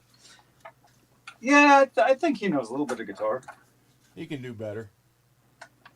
Yeah. Anybody that complained about him playing, or no, that was Satriani. Anybody complaining about any of those guys, dudes, please. Yeah. Please. There we go. We got it. All right. So once you get it, screw everything down. And then, of course, that's when nothing works and you plug it in again. Because some ground touched something grounded something out. Good. I'm very excited about this guitar if it works. Hopefully it works. This should. Yeah, you guys that are just tuning in, if you're wondering what I'm doing, I'm putting a P90 humbucking sized pickup that's kind of wiggling around because we used shorter screws, or what do you call it? Springs, because one of them jumped into the corner, and it'll probably be living there for a while.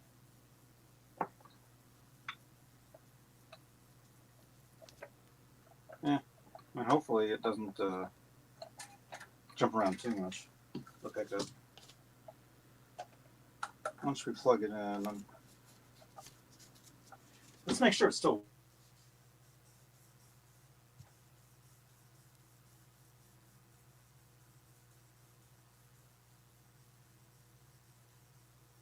Johnny, we lost your sound.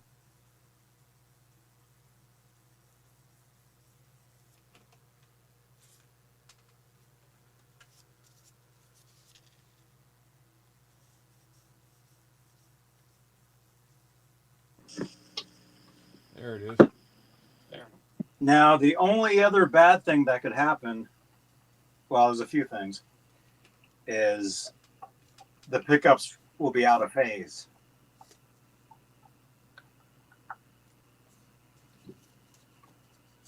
I mean, truthfully, if that happens, I mean, for now, I'll just leave it because I can actually, that's a usable tone for me. All right.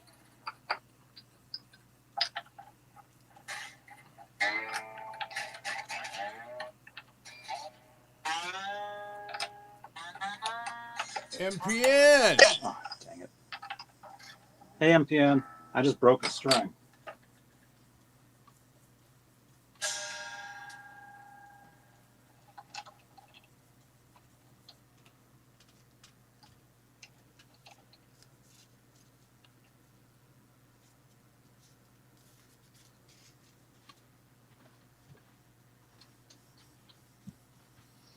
MPN, hope all is well, dude. We haven't seen you in a while, man. You gotta jump on sometime, dude. Does anybody know what gauge strings these are? Did I ever change these? I think I Yeah. did because they're kind of long. You put 9s on it. That's what I was gonna say. I'm gonna assume that they're 9s. So I just happen to have a set here of 9s. I'll bust open.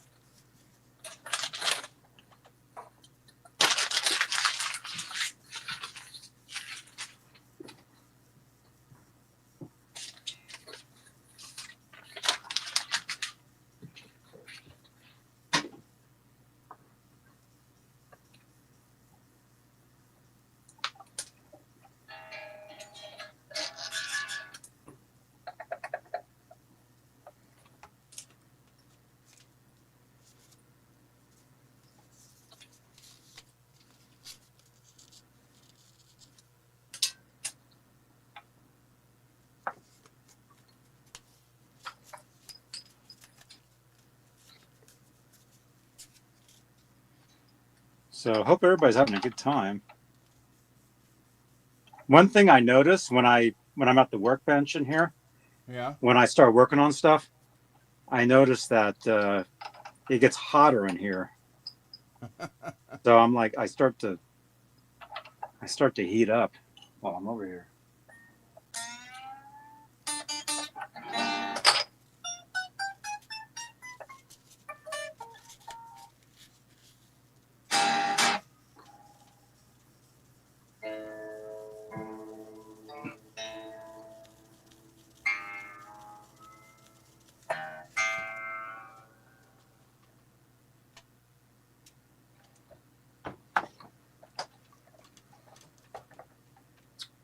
Yeah, I do need to add some. I do need to drill some of these pick guard holes.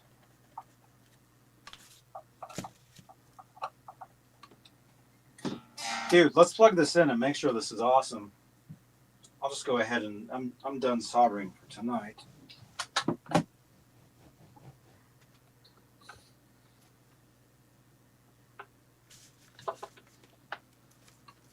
Just plug this in real quick or tune it up or whatever.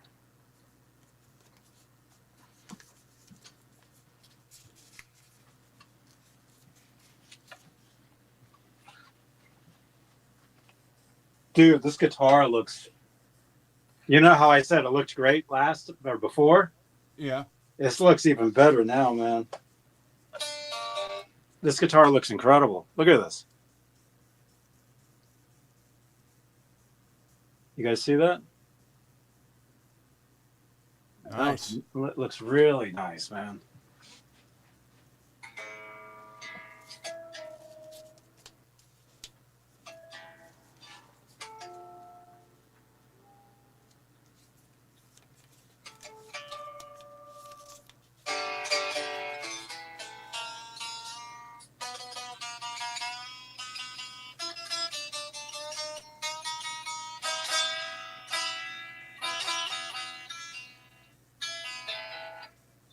What?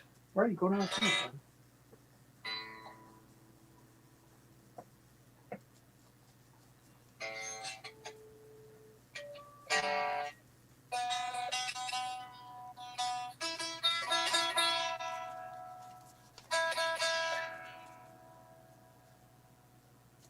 I'm noticing this guitar pick.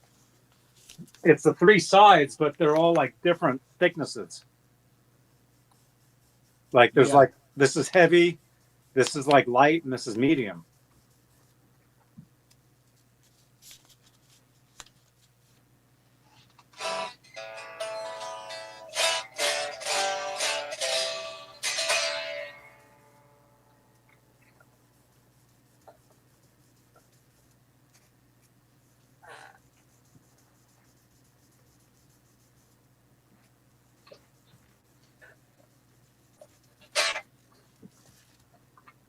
I'll try it through the Boss amp just to listen real quick.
I think it is out of phase.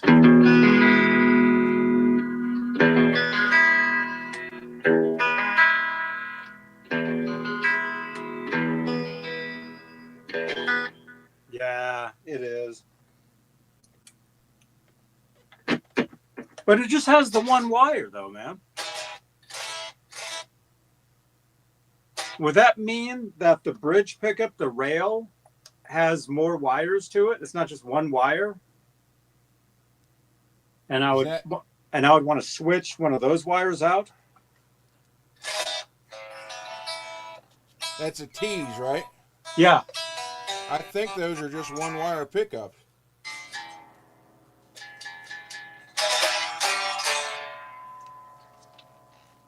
I think. I don't know. Does anybody know? In the chat. In the chat. I'll do some distortion.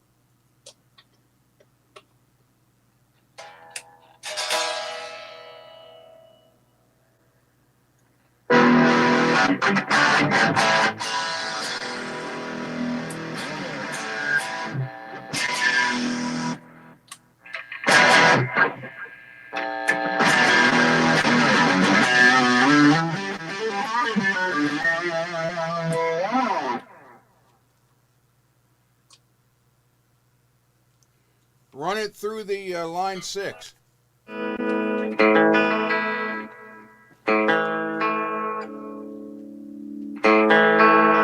Some of these strings keep going out too.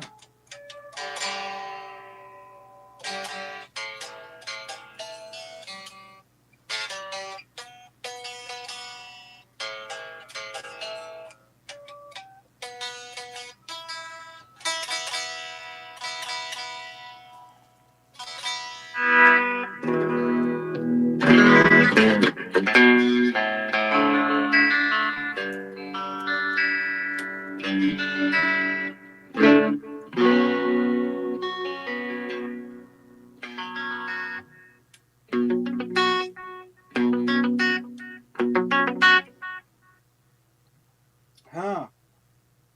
Well, if it is one wire, I mean, it does sound like it's out of phase to me.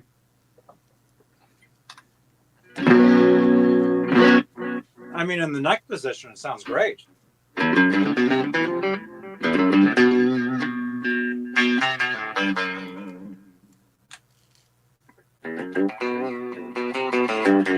You guys can hear that? Yeah.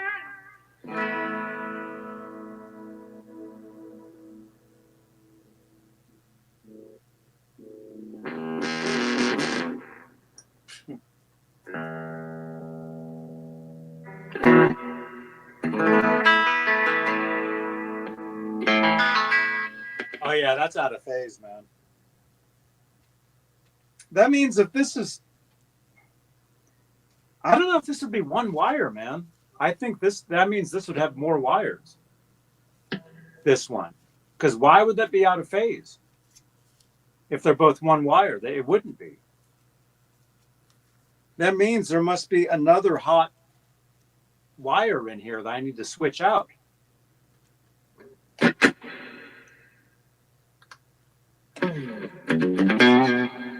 But I mean, it's not a bad tone.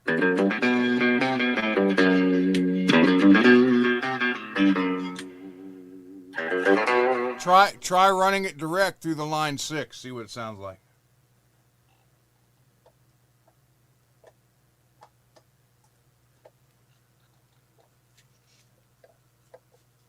Oh, the thing is, I just realized this is a bridge pickup. So it's basically two bridge pickups together. Maybe that's why it's doing that.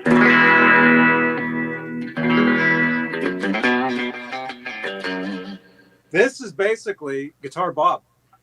This here is just one wire and then a braided ground wire. That's all this was. This, I'm not sure about. It doesn't sound bad. I mean, yeah, I'll plug it through the other thing. We'll do that. Yeah, and it's getting hot in here, man.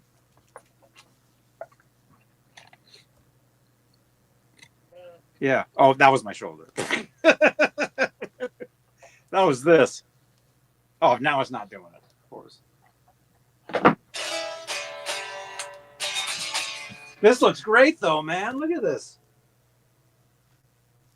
I'm always telling you guys, when it comes to the guitars, I'm not about looks at all. But when it does look nice, it looks nice. That looks cool, man. Look at that, man.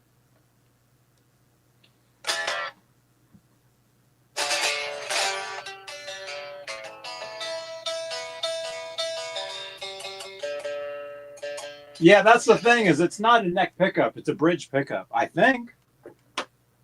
I think it's a bridge pickup. It came out, it was brand new. Somebody had sent it to me like years ago, and this is my first time ever using it. Although I love these pickups. I know exactly what they are. There, Peggy, Billy Ray, look at those frets now.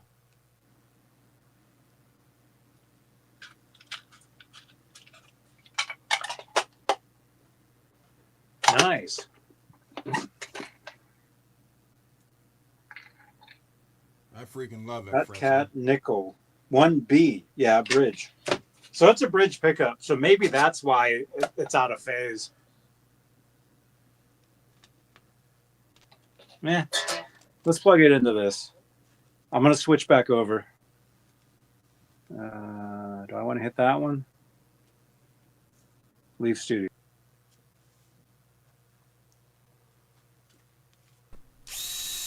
There, we're back. Yep, I hear you.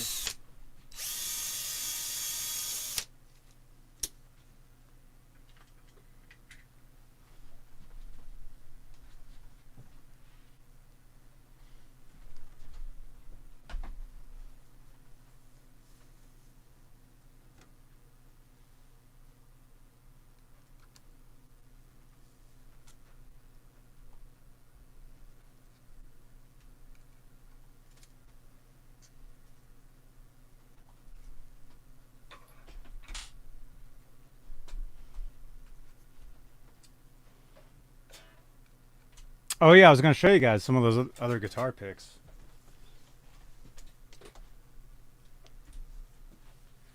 Yeah, it gets warm in here, man. But yeah, look at that. That looks great, man. You can hear me, right? Yeah.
Yo, you guys can hear me okay? Yeah. All right. Yeah, I see. I didn't have my headphones on, so I don't know. Peggy. All right, so I'm going to plug direct into the Line 6, whatever this is, Pod Go. This guitar looks great, man. Although I think the issue is I'm using 2 bridge pickups. So that's probably why it's out of phase.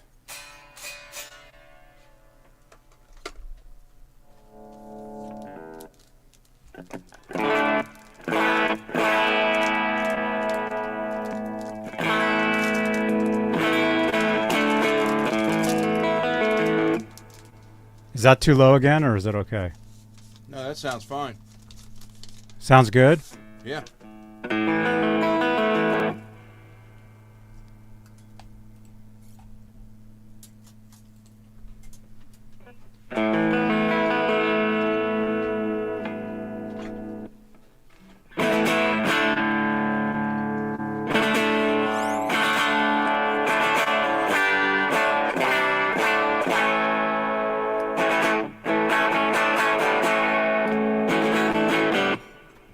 Is it too bright?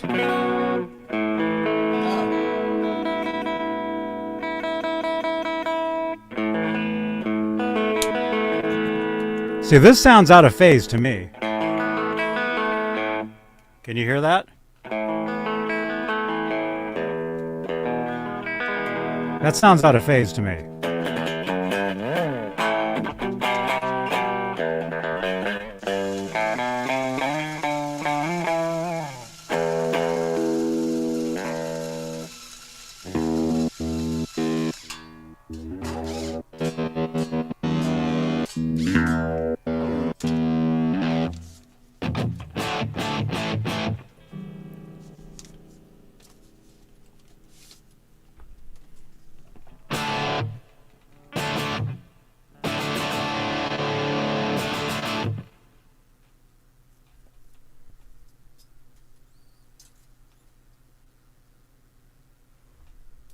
How does it sound, you guys out there? I'm playing direct.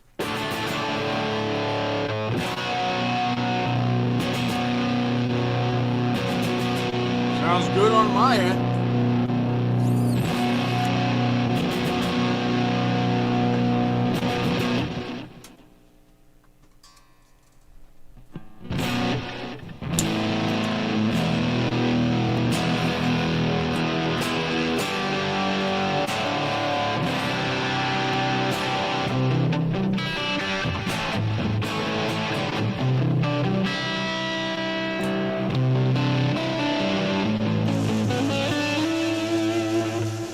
That's the Phat Cat P90. Sounds good.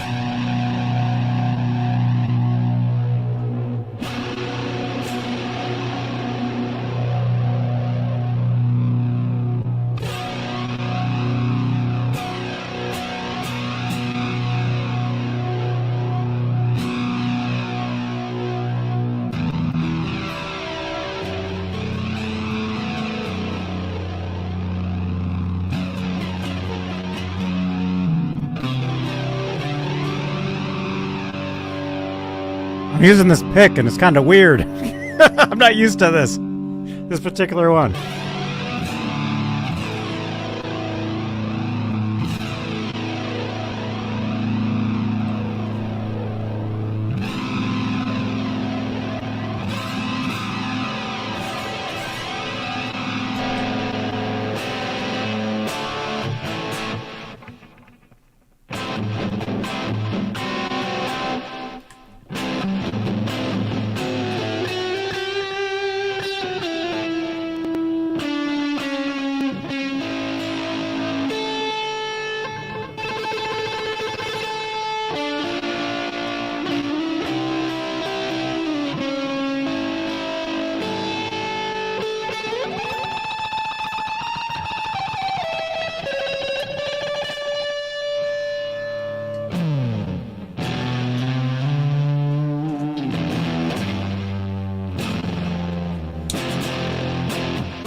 I don't know how to use this thing. Oh, there's some delay.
Hey, Janice.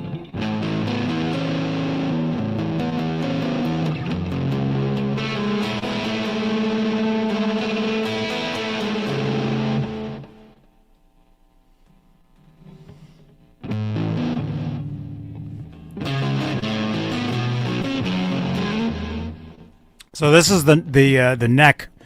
This is the neck bridge P90 you're hearing.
You guys don't know that song or those songs. That's this guy right here. If we can find anything. I got so many videos. That's this guy. Thank you, first of all, very much for joining us. But now we've got Johnny. Hello, Johnny. Hi, how are you? Is that Johnny Beane? Yes. Hey, man, how are you? Hey, good to see you, man. Been a while. Are you still living in San Francisco? Yep. You guys know each other? You guys hang out? I bet it. Yeah, it's funny. Ready? Ready. Hi, this is Andy Summers, and you're watching Johnny Beane TV. Yeah, that's right.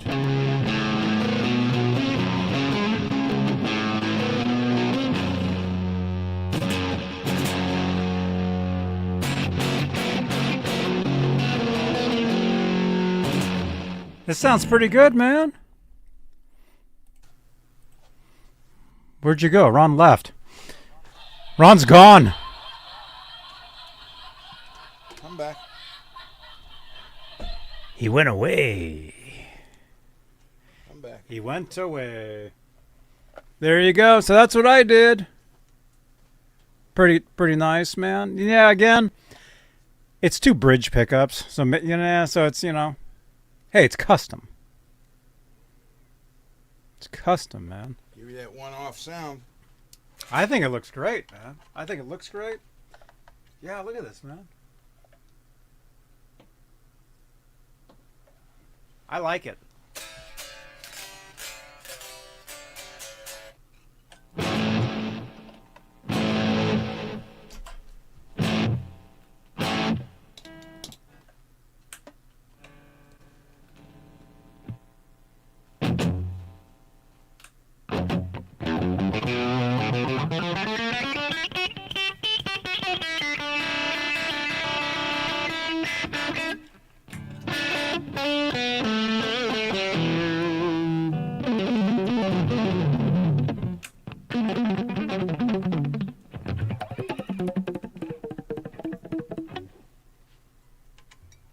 Oh, there we go. There's the sound right there.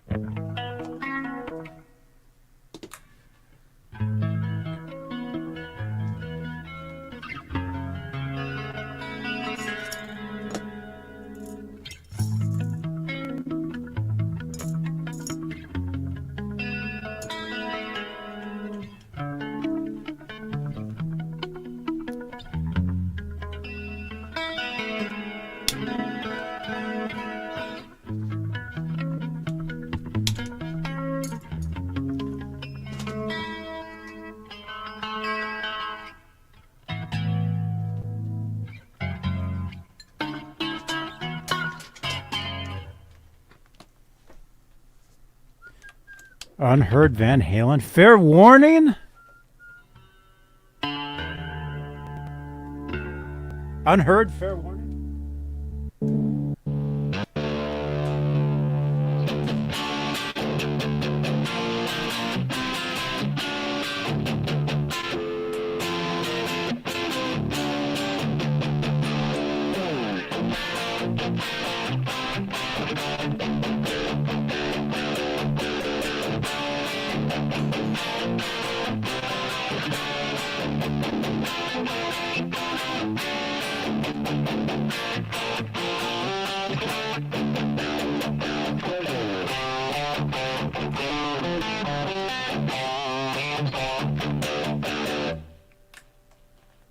Neck pickup.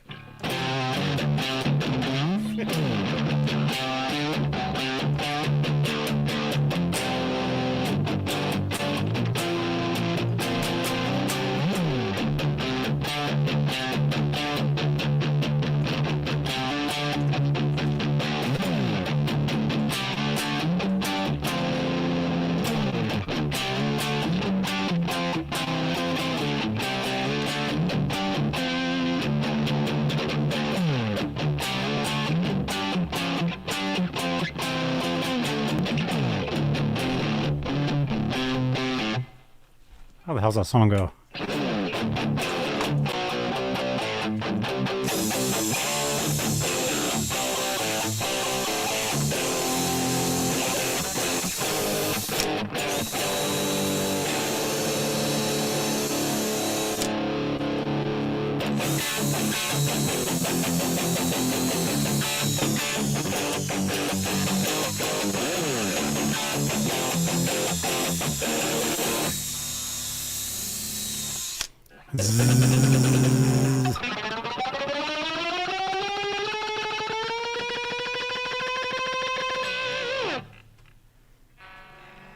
Oh, it's hot in here. Oh my gosh, man, what happened?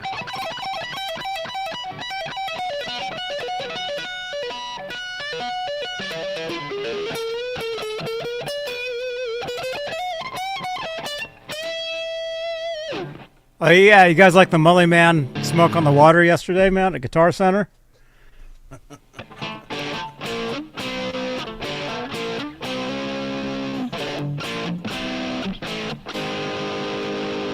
Can you play that, Ron? Not that way.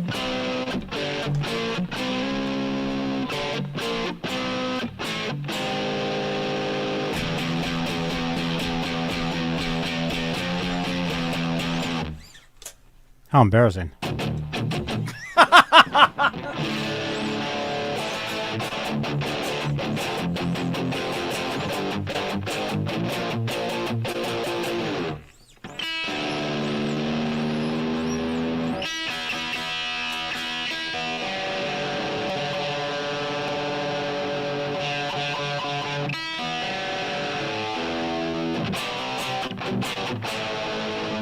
Why are you out of tune, man?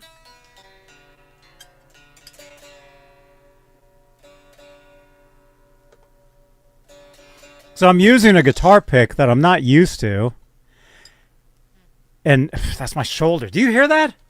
This keeps slipping and making a sound every time. These are cool picks. Every side is different, though. So it's like I keep flipping. When I use a guitar pick, I'm constantly moving it around. When I play, I'm constantly moving to different fingers. Kind of like Van Halen. I learned from Van Halen all this stuff. So like when I do all this stuff,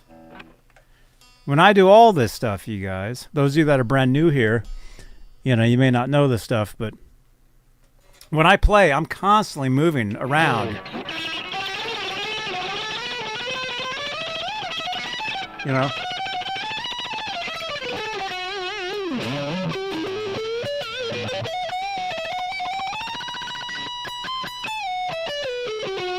You know, all this stuff.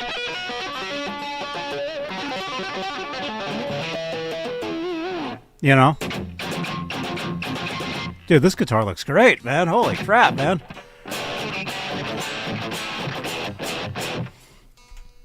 So when you're using the guitar pick where the sides are all totally different gauges? Gauges? Bog Street. It's like I'm like, oh, that's the thin side. Oh, that's too heavy. I keep moving it around. These are cool, though. Just got to get used to it. Guitar Bob, man. Guitar Bob, what kind of guitar do you play? I mean, I see a Les Paul in your avatar. Dude, this is awesome, man.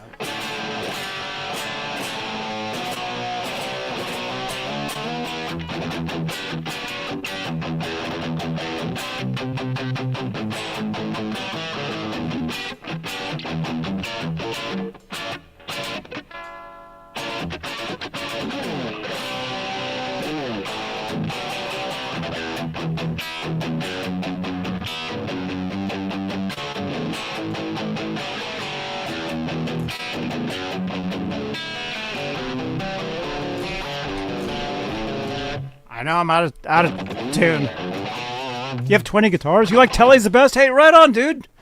Dude, that's the right answer. I love Telly's too, man. I mean, look at this. Hey, it's Telly Tuesday right here.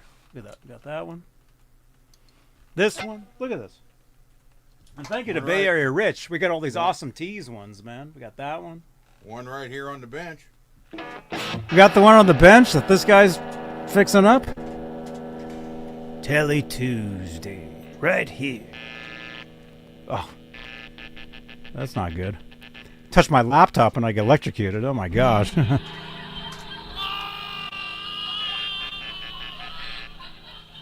Why, it's Telly Savalas Day. Oh my goodness.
Very cool.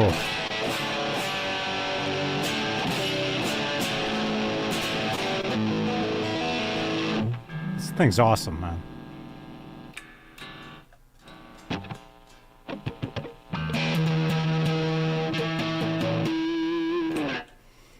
Cool.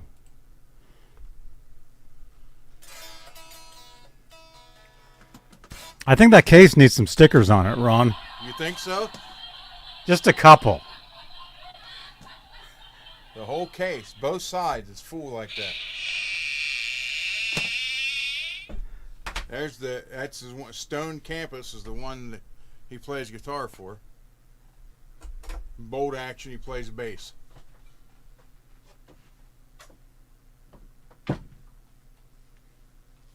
But you Very would cool. probably like, Johnny, you would probably like the Stone Campus song stuff.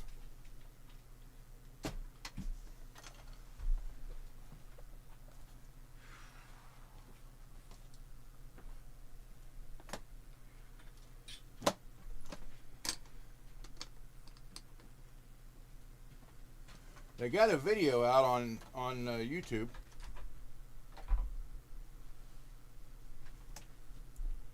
And you'll see this guitar in the video. They're in an old drive-in theater, playing in front of the big screen. What? I said they're at an old drive-in theater playing in front of the big screen. Oh, right on. Stone Campus.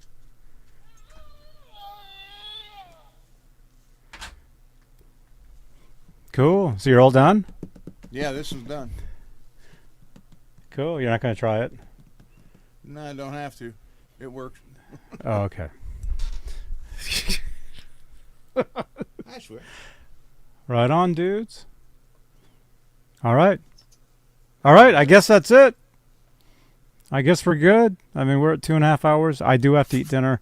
And since I'm doing video gaming now again.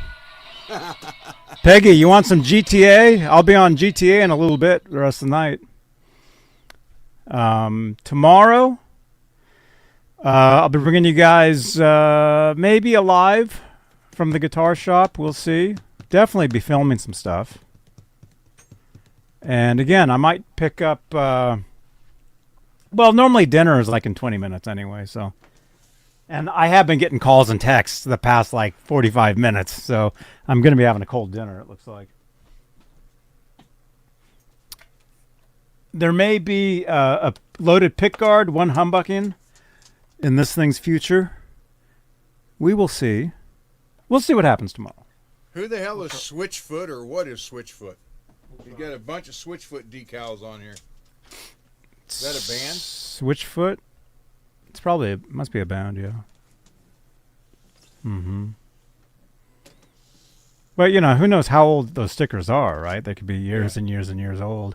And you got if it's a local band, you got local bands come and go, man. I mean, you know that. Yeah. We've been in bands that have come and gone for years and years and years. So all right, you guys. I guess we're out of here. But again, if you want to hang out, come on over to Twitch. After dinner, I'll be over there doing some video gaming. And if you're watching this on X, on whatever you call it, or Twitch, well, I'll just be back in a little bit. But if you're on YouTube, come on over to Twitch. We have a great time. We have a great time over there. So, all right. Well, hey, right on, dude. Good night, everybody, and thank you for watching. Yeah. And thank you, channel members. Thank you again for your continued support for this channel and these shows. I'll bring you guys something tomorrow. And I did an exclusively Van Halen earlier today. If you haven't seen it yet, watch that. If you guys like your Van Halen. We love our Van Halen. All right. All right. Yeah. And yeah, tell that guy he needs more stickers on that case. You can still kind of see parts of it. I used to have one of those cases. Those are nice cases. I know that case. I had one. Actually, I think I still have one. It's half broken though, but I've taken it on tour. I've used it. Yeah, Right, Billy Ray? That's a lot of decals. I know. It is. All right, you guys. Come on over to Twitch. And if not, we'll see you guys. I'll see you guys tomorrow. All right. Thank you, Ron. Thank you for having me. And good night, everybody. Right on, dudes. See you guys later, right here on, what channel is this? I'm Rick Beata. You're watching Johnny Beane TV. Awesome.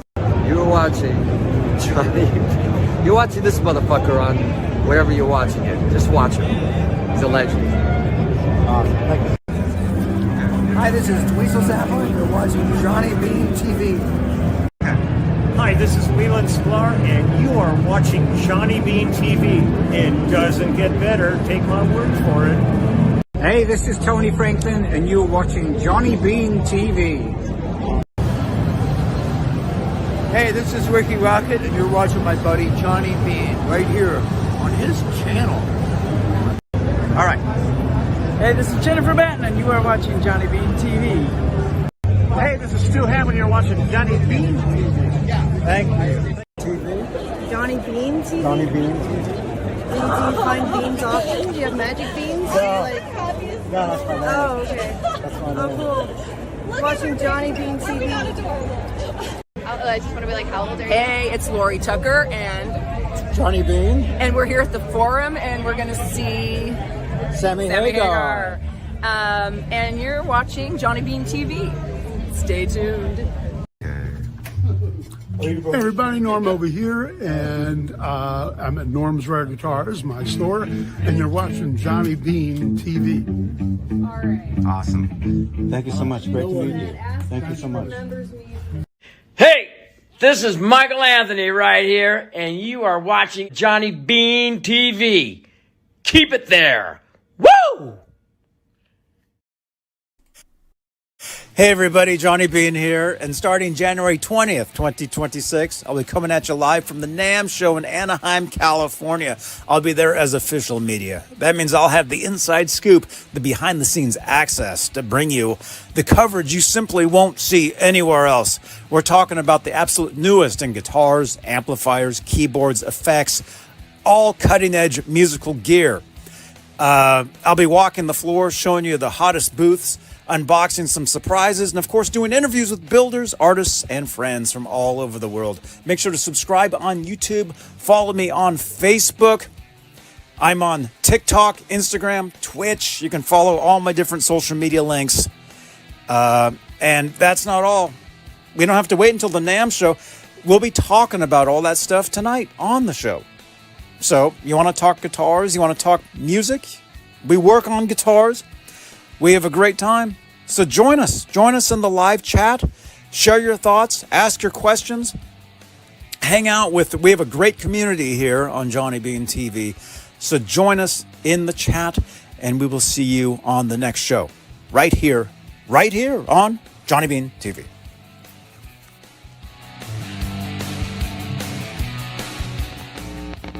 Oh my gosh, you guys are absolutely insane. You're watching Johnny Beane TV. Make sure to subscribe.